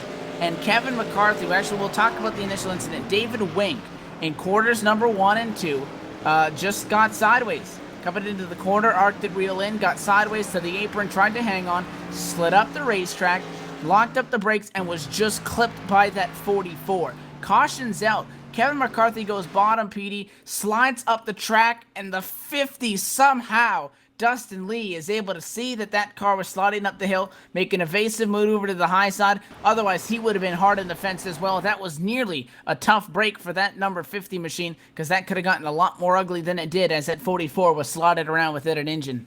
I'm at a complete loss of words right now. Oh, and by the way, this means we're going to get another restart, and that gap that Nick Doucette just made, gone. Well, we're looking here. Ryan Borges, I think, is the last hope right now for Storm Motorsports, as he's in a Vortex car sitting up here in the 3rd position. Everybody else from Storm is gone. But we do have Ryan Borges sitting up here. He is going to try to fly the flag high for Storm Motorsports and see if he can bring that car into at least a podium position tonight. Looks like everybody's going to come down pit road one more time. Doucette easily off pit road first. Oh my goodness, it seems like there was a bunch of 2 tires gorgeous with the first one on 4. He's going to get out way behind everyone. So Storm's one hope might just be eliminated. There's only 20 laps to go. I don't think he has enough time. This is amazing what we're seeing tonight. Storm is being denied. Decimated. They're being completely decimated. The 8 car was in line, and he was ready to bring it down pit road. Martin Porter faked it out. Does not come down pit road, and he right now sits in the top spot. Going to the apron, may come down this time by. He at least stayed out to get 1 bonus point, but let's see if he stays out or if he does indeed tug it down onto the pit lane this time. He cycles out of quarter number 4, and we'll see the answer on this one. It looks like that 8 car is going to stay out for it, and he's, I guess, hoping that he can ride a couple of yellows here to the end, but that also changes everything as a wild call, or rather a no call after he faked him out at the last second. Again, it is 2 tires for Nick Doucette, and then you got George Bark out on 2 tires as well. Chad Wilson now up in the mix as well. That's the number 2 car. The strategy's all over the place now. Yeah, but the strategy, I believe, is going to go to Nicholas Doucette. They're taking the 2 tires, Martin Porter. I have a funny feeling we're just going to see him fall back through the field. He doesn't have anything out there, I don't think. He hasn't been able to get up here and run with these guys too awful much today. But as far as Nicholas Doucette, we've already seen what Nicholas can do on 2 tires, and that's exactly what he did this time. So I think he's got the best chance out of that. Of course, don't count out George Bark sitting right there in the 3rd position either. Definitely do not. I'm sure a lot of you new fans watching this event are probably wondering why we keep making such a big deal out of the Storm Motorsports guys. Well, they've won 5 out of the 6 races this season, 4 of them coming at the hands of Mr. Don Stevenson, and we've seen them basically be 1, 2, 3 almost every event so far this season. Well, right now they're 22nd, 20th, and whereas he is 17th, so, and 23rd, can't forget about Sedlick. So right now, with the exception of Ryan Borges, all their weapons are out. We haven't seen this once happen this season, so a very exciting thing to watch. I mean, we thought they was going to come in here and dominate, but Nicholas Doucette was going to have none of that as we get 1 to green here, folks. And look at who's up to 5th. Brandon Montsevice has been hanging around there all night, and he's finding his way up to the top 5. Great run by him so far tonight. Yeah, very proud to see this All-Town Computers car up here running in the 5th position. He's been just very quietly kind of running around mid-pack, keeping his nose clean, keeping the car clean. Looks like he don't count him out either. He's got a pretty good car underneath him. We saw him earlier on with the lead there on the restart, and did a pretty good job of staying up there until he got up and just kind of tagged the wall a little bit. So caution flag's going to be thrown 1 more time here. Don't know exactly what's going on, but it appears. The 50 did not catch up quite to the field. And comment on that, there's only 4... Guys, this has been a race of attrition, and you can tell there's only 14 cars on the lead lap. Normally you'll see around 30 finish on the lead lap here from CORA. Tonight, 14, folks. What a race of attrition we've seen. And I don't think we're done yet, because there is a lot of this race, not lap-wise, but a lot of action that is still to be concluded here. It is a no tire and a lot of 2 tires, some 4 tire. Who's going to win it all? Are we done piling them in, and we get to race it out under green flag conditions? Not only are these recent troubles going to hurt the Storm and the Vortex gang in the season points, which again, not that important for those that may be unfamiliar with the CORA Championship Online Racing Association and the Sunday Money Series. The way it's working is races 1 through 19 are going to be the regular season. From that point on, the top 12 drivers in the points are going to be making the cutoff for the chase. Race is going to be delayed once again, so at least 1 more circuit around, including this one, until we get back to green flag racing. But the top 12 drivers, I think most of these Storm guys are good in that regard, but there are also individual vehicle points championships, Carl, that these guys are fighting for as well, these troubles could hurt them for the B car points. Oh, absolutely. I mean, as far as the B car points go, I don't think Don's going to be hurt too much, because he has won several races up here with the B car. 1 race, Mulligan, is not. I don't think it's going to hurt him too much. He's going to come back. What are we looking at next week here? CORA's going to be coming back again with the.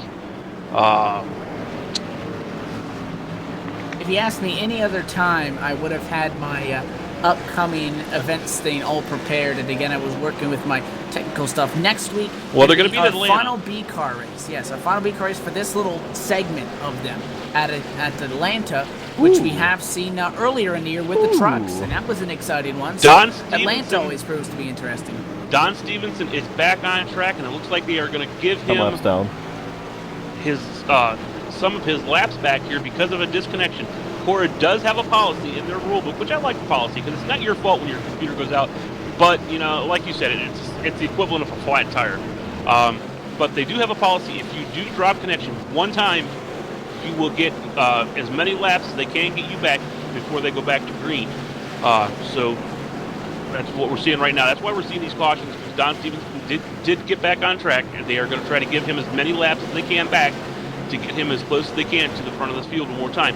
And you know, that would go for any driver. If it happens to any driver out there, if you drop connection and you go laps down, they will give you as many as they can back before you go back to green. So that's what we're seeing right now. That's why we're going.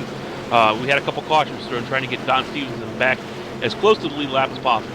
That's a really cool thing to do here at CORA, and I cannot wait for next week from Hot Lando. It's a big, wide track, and boy, they get sideways. It should be fun to watch, Evan, as they come to you for the restart.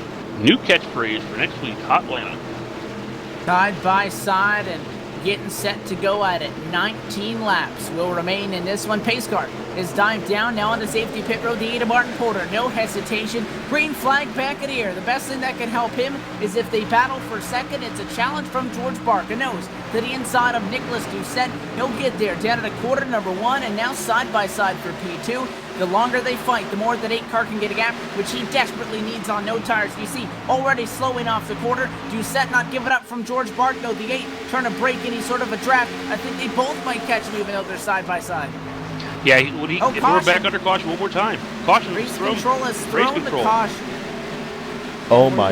There's a fight on pit road. I don't see anybody around. I'm taking a look back here. I'm thinking they didn't like the restart there for some reason. Something happened on that restart. I heard somebody say something about the restart, but I didn't catch exactly what it was. So I'm taking a look to see what happened on this restart. The caution flag has been manually thrown just about a lap after that one. That will benefit that 8 of Martin Porter because it's going to slim some of the laps off the counter that he needs to hold everybody else off. But I do believe it would have been something in relation to that restart, in relation to something that happened under that most recent caution flag period that needed to be sorted out, or possibly they just didn't get that caution command in before we went back green, and we're still trying to get everybody sorted out. But nonetheless, it does bring out a caution. It's going to be another full cycle of a caution flag period, so about 3-4 laps. And do we have an update on the cause of that one? Yeah, what the race control just told me here is after the restart, the 15 came charging up to the back of the field and got hard into the back of the 79 car, causing the 79 car to have a lot of damage, and we're just going to call it debris on the racetrack after that. But that's exactly what happened there. I went back and looked at it. The 15 car charging up through right before the restart. I guess he tried to jump the gun there a little bit and slammed hard into the back of the 79 car. Ooh, I see that. He was cycling through to the field, and he lifted.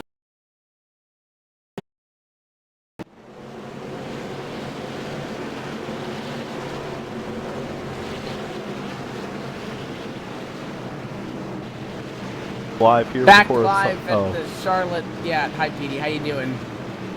Evan Pasoko, Carl Jones, Petey Zeller in the broadcast booth after a small technical difficulty there. It happened to fall on a caution flag, so we should be able to get back here for this ensuing restart, which is going to be a 14 lap to go restart, a shootout on this one, as Martin Porter is once again going to be in control of this field. George Bark going to be sitting in second spot, and that puts Nick Doucette with possibly one of the preferred spots to be able to make a pass the inside of that third row. It all depends on if the 8 machine can keep that thing going with those old tires. Really had no corner exit speed the last time, and we'll have to see if he's able to pull something out of it, or can he ride a couple yellows through and steal this checkered flag. Pace car down on the gas, green flag back in the air. Immediately Nick Doucette to the bottom. A great restart by the 51. Absolutely great restart, wow, by Nicholas Doucette there. But Martin Porter, no slouch on his own there. He got off to a really nice start. And Nicholas Doucette's now going to take a look to his inside there. Not able to get the quarter panel up underneath there as he is not close enough. But he is now getting really close here going into turn number 3 as he's going to just tap the back end there of Martin Porter now. Nicholas Doucette getting really racing. Contact. He's leaning on him. And the 51 continuing to run on the high side. Can he get clear? Yes, he can. Give it to Nick Doucette. And he got clear as number 8 car is going to get passed by Ryan Borges. They're going around to the left and right. The only Storm car left in the field is going to go up to second. Can he defend Storm's huge winning streak, or will it end tonight? Here comes Ryan Borges, the pole setter, an excellent short run car all night, and he is in second.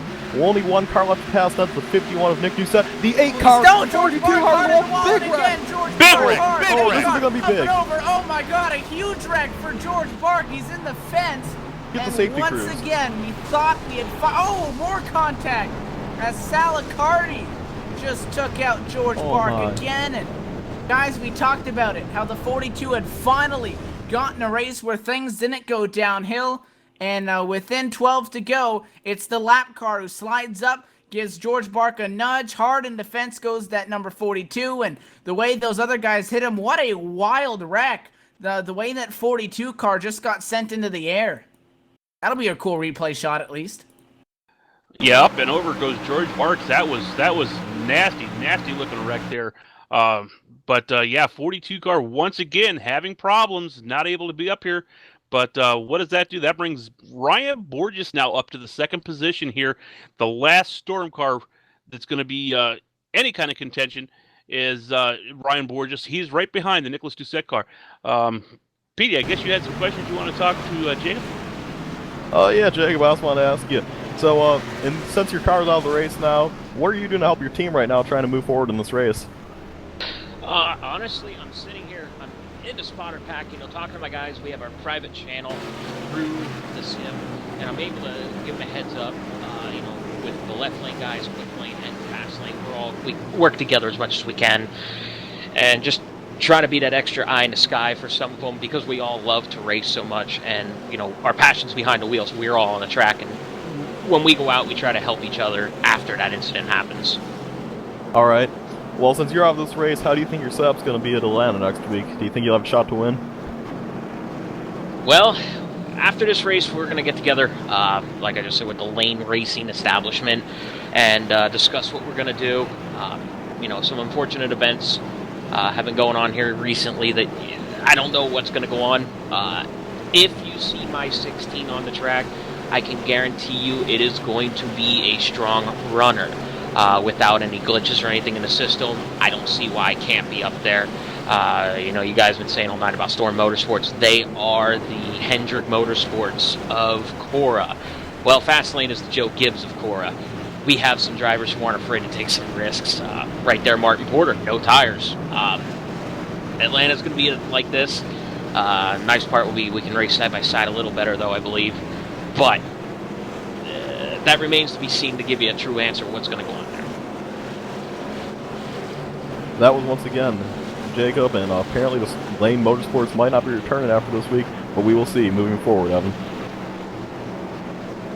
And we still have one more trophy to be handed out here tonight. This race still up in the air, and now it features Nicholas Doucette in the top spot, since the 8 machine Martin Porter couldn't get the job done on the no-tire call, which really would have been quite a feat considering he started this race back in 27th position and has kind of ran around that area for the majority of the race. Was 23rd fastest in the practice session as well, and then again qualified 27th. He was batting above his batting average per se up there, and it was just a couple of different bounces, a couple of yellows away from making a beautiful call and stealing it. It doesn't work out, and he's elected to now come down pit road, give up that track position. He'll drop to 13th, which is the amount of cars we have left on the lead lap, so could be worse, but he does slide back there to go and get the damage repair. And now we once again see Nick Doucette, Ryan Borges. How about Chad Wilson? That number 2 machine, guys, started back in 22nd. He is in 3rd spot. Going back here through this field, though, there has been a lot of attrition. We're seeing cars like Michael Churchman, Nathan Sebek, Kevin McCarthy, Colton Berkey. These guys are all out of this race. Jacob Nye, he fell out quite early on in the race. We also have William Roberts, he's out of the race. Tim Johnson's out of the race. And there's just a lot of cars sitting here junk behind pit wall right now.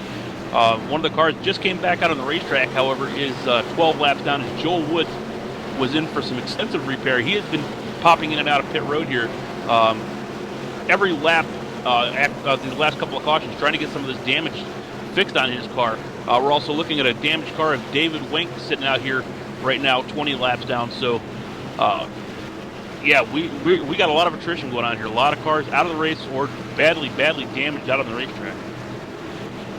Yeah, and that is going to lead into the events of this event. Here we go, one last restart. Nicholas Doucette is on point. Here he goes, getting ready to take off. The only storm motor starts car off in the outside. Ryan Borges, here they go, taking off. Doucette is gone.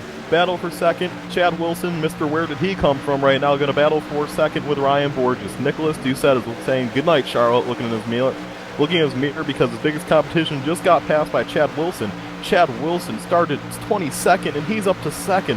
What a run by this machine as Ryan Borges is going to battle back. Ryan Borges to the inside, battle for second. Will they have enough time to catch Doucette?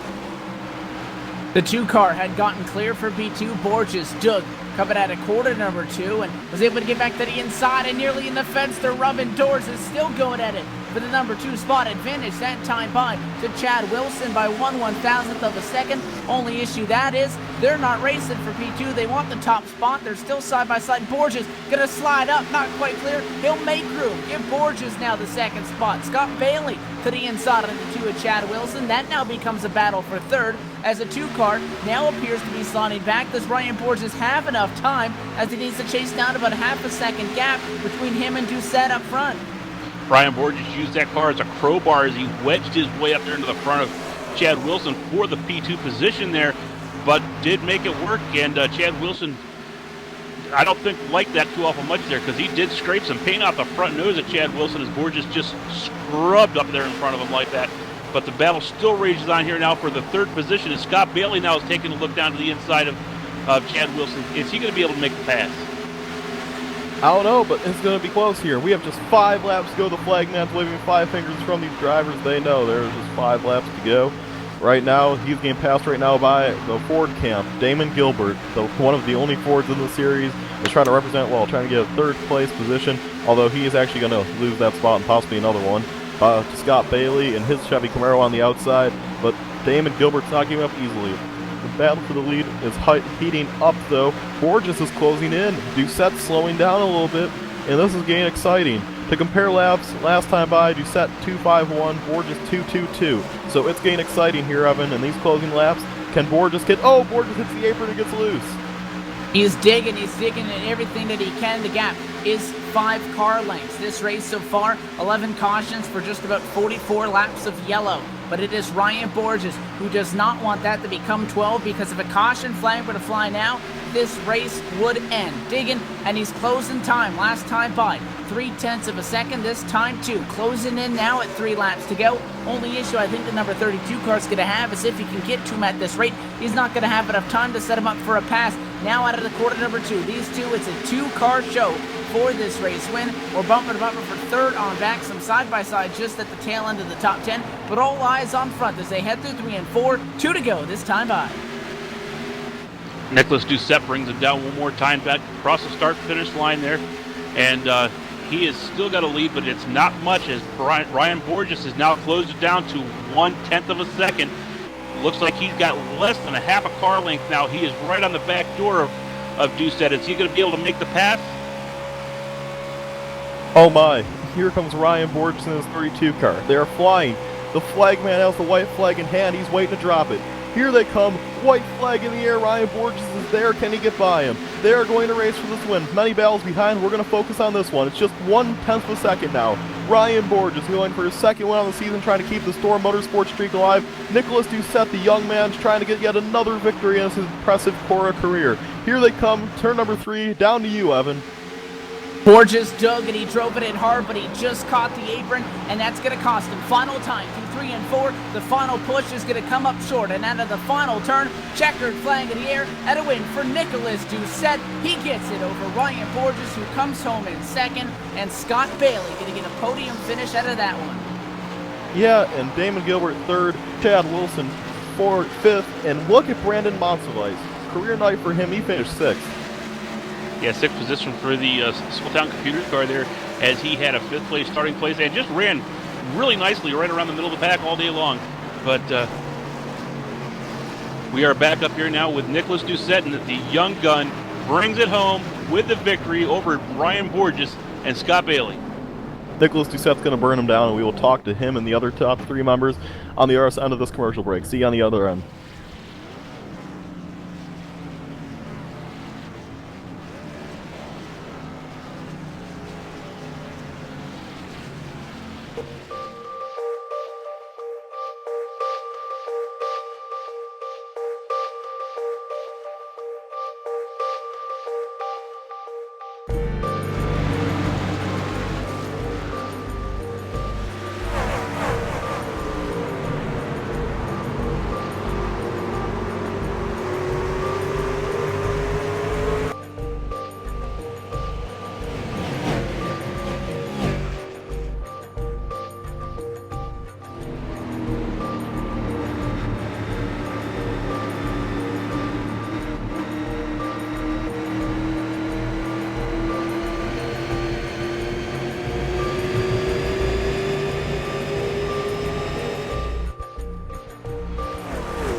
Back live from the Charlotte Motor Speedway, where 150 laps and NASCAR's backyard has come to a close, and it came down to a late race restart and a late race shootout that saw Nicholas Doucette be able to hold off Ryan Borges by just over a tenth of a second after that 32, made a valiant charge in 1 and 2, tried to throw it in and just caught the apron, slid up a little bit, and it's going to be a P2 result for Borges, one of the only drivers out of that Storm Vortex gang that was really able to survive this one. But before we get to those two, down on pit road with our third place finisher and rounding out our podium tonight is Carl Jones. He's caught up with the driver of that 08 machine. That's going to be Scott Bailey.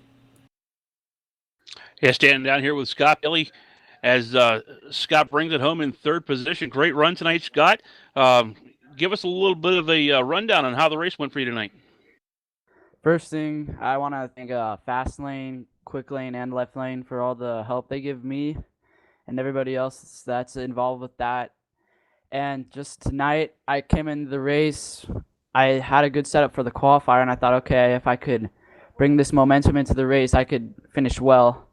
And so I kind of hung out in the back of the top 10 kind of until the long run, and I moved up a little bit until that big wreck with Bark, and I just slipped through barely, and that brought me right where I was in fifth, and I made a good move around the 2 to grab third. Well, like I said, you had a great run tonight. Kept that car clean, kept it out of trouble. What were you thinking there on that last caution? Did you think you had a run for this lead? Nicholas was very good tonight. I knew that if I could get on the outside, I could make a move on cars because that's pretty much where my car was strong when passing. But I thought I had a chance, and I grabbed it. Third. Well, congratulations on your third place finish tonight, Scott. Anybody out there you want to thank? Who makes this work for you? Fast Lane, Left Lane, and Quick Lane, they helped me a lot.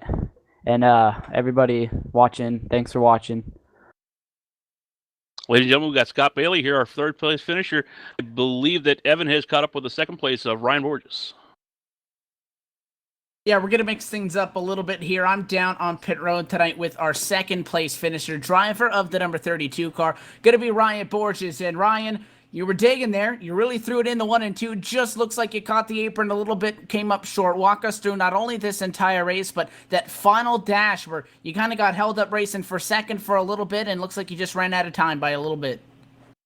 Yeah, it was a crazy race overall. It was all about the tires and hitting your marks and making sure you don't hit the apron, which I did on that final run a couple times. But I had a really good car, thanks to Storm Motorsports and Vortex Motorsports. I mean, I couldn't have gone that fast without them. But I really felt like I had a good shot at the win there, especially after guys like Don and Michael and David all had their issues, and honestly, I don't think I could have beat them, but after all those things happened, I thought I had a really good shot there, and I was trying all I could to get around Nicholas, but just that caution came out with 7 or 8 to go. I was up beside Nicholas, and I thought that was probably one of my last chances to get to him, and since I wasn't doing too good on the restarts tonight, and that's what happened. I just couldn't get a good last restart there. Fell to third, had to pass back second, and just didn't quite have enough to get by Nicholas. Maybe a couple more laps. You continue your impressive season with yet again another podium spot tonight, but a couple of those incidents there late caused quite a headache for the rest of your team. Yeah, it wasn't overall as a team. It wasn't that good of a night for us. I mean, David, Nathan, and Michael, they were all in wrecks, and Don was doing good. And something happened. He had a computer problem, and it just turned right off on him. So I guess it wasn't our night as a whole, but for me, I guess I carried the team in this one in terms of finishing, and we'll definitely come back next week and be a force.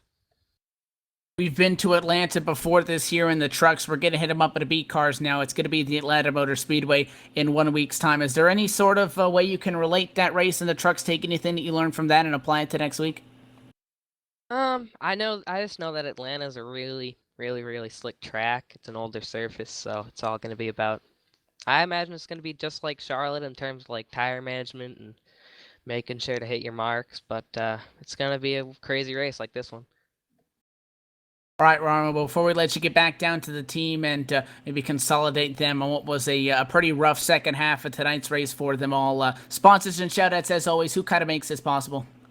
All right, I got to thank the whole Storm Motorsports and Vortex Motorsports team. I mean, like I said before, if they weren't here helping me, I wouldn't have a clue with setups or wouldn't be nearly as fast. So I got to thank Don, Michael, Eric. I got to thank Nathan and David.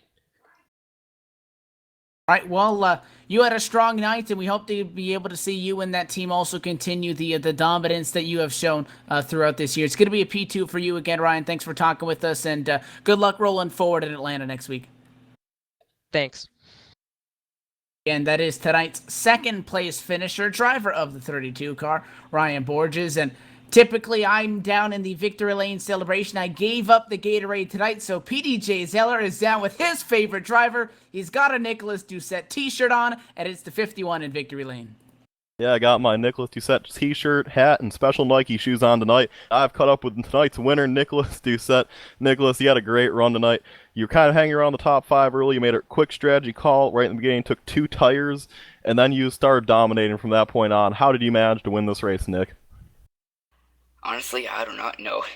I just can't believe where I am right now, but I honestly did not want to see that caution at about lap 100 because I had like a 2.5 second lead on there, and at that time I took 4 tires, but around lap 130 or 140 we had a caution again, and I took 2 tires, but then at that point I came out second because one did not pit, so I was like really freaking out because I didn't know what was going to happen. But then after that, got another green flag, and I just went on and won the race. Well, Nick, it seemed like your biggest contender was going to be the 47 of Don Stevenson. What went through your mind when he dropped his connection? I was like stunned. I was like, how could that even happen? Like, I felt bad for him that he lost connection, but at the other time I was like, oh, I might have a chance. Well, Nick, it's well known that you are the youngest driver in this league. You already broke the record for winning a race before tonight. But how was it like racing with such seasoned veterans, guys like Don Stevenson and the Ryan Borges of this league? It's tons of fun. They've taught me a lot. Yeah, they taught me a lot how to drive, and it's just a pleasure to run with them. All right, well, before I let you go, Nick, who are your sponsors? Who makes it happen for you in the number 51 crew? I really got to thank my teammates at True Speed Motorsports. Got to thank Michael Van Ostal for the setup, awesome setup, and got to thank CORA for all the stuff they've put on to make this really good league, and I got to thank you guys for putting on a really good broadcast.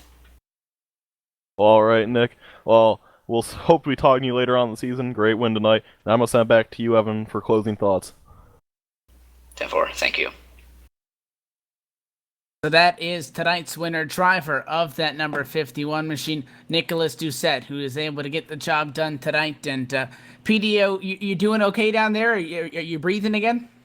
I had to get a little oxygen, man. I'm all nervous. We all know that PD's favorite driver is Nicholas Doucette. It's no secret there. I was all tripping and stuff. I actually fell over his jack getting down the pit road. I was running so fast.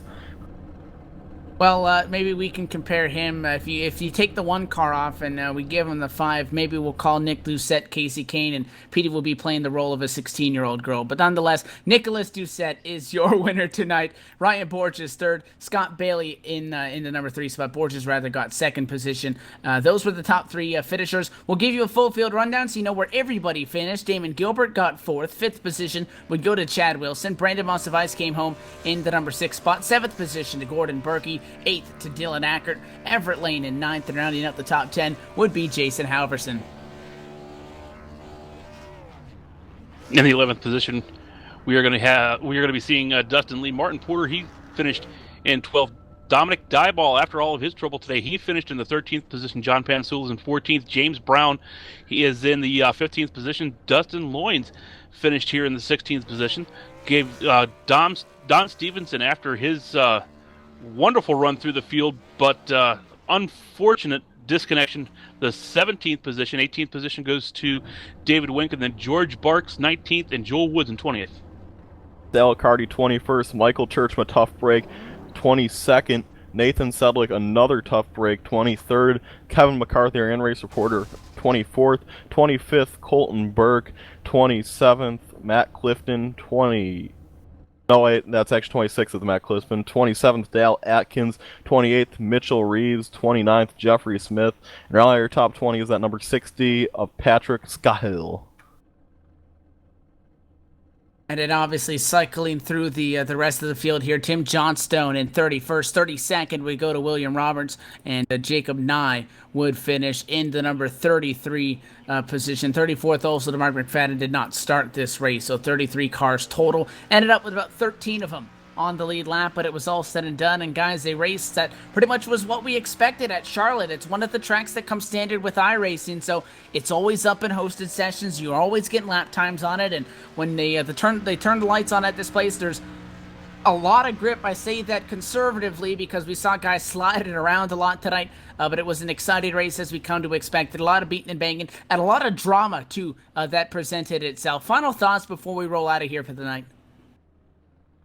Well, I got to tell you, it definitely shocked me to see Storm Motorsports finish the way they finished tonight. It was really a big disappointment for all of them, I'm sure. Ryan Borges did bring it home in the second place for the Storm Motorsports team, but our points leader really hit him hard tonight. I guess the mulligan is going to have to be in play for him, because finishing back there in the where is it? I believe the 17th position for the 47 of Don Stevenson. That's gonna have to be his mulligan. He doesn't have anything else for the rest of the season. And the bad part of that is we aren't even halfway through this, guys. You know, you don't want to get your mulligan early. You want to get your mulligan late in the season if you have to have one. I don't think it's a good idea to have one early in the season, but I guess you have to take what you got to take. But I know if I'm going halfway through the season, I'm already going to mulligan. I'm going to be worried for the rest of the season, because we still got cars, the Indy cars coming up here, and we have road courses coming up here. So otherwise tonight, yeah, it was pretty much what we expected. A lot of cautions. It was just a Charlotte Motor Speedway night. Yeah, well, one thing I have to comment on, everything you said, Carl, I agree with. Plus, next week, Atlanta. So take Charlotte, draw it on a piece of paper, looks the same. Whenever you look at it in real life, not the same. Atlanta, much wider, higher banked, higher speeds, and a ton more bumpier. So it's going to be like tonight, except they're basically going to be drifting the whole night. It's such a loose racetrack, and we expect to see these guys beating and banging. Atlanta's just like a big old short track. So I'm very excited for next week. Should be fun to watch. Oh, not to mention it's going to be a fixed race next week, so... Oh, man, oh, man. That means that there's not going to be any sort of equipment advantage. It's going to be even strength when we get out there on the hot and slick racetrack at the Atlanta Motor Speedway. However, that does it from Charlotte, as race number 6 so far is now in the books. We got another B car race coming up in this most recent stint before we head off to a new vehicle coming up after next week. Again, these last 4 races have been in these B cars after we canceled one of these super late model races. The future of the SLM race in the Chase is still up in the air, so we'll give you the results of that. But tonight, race 7 of the season is in the books, and it is going to go to the 51 of Nicholas Doucette. And on behalf of everybody here at CORA that made these things possible, and everybody here at LSRTV that makes this possible, executive producer Laura Lawson, Carl Jones, and PDJ Zeller for joining me up at a broadcast booth, myself, Evan Pasoko. Thank you for tuning in. Nick Doucette takes the checkers tonight. We'll see you in 1 week's time from Hotlanta.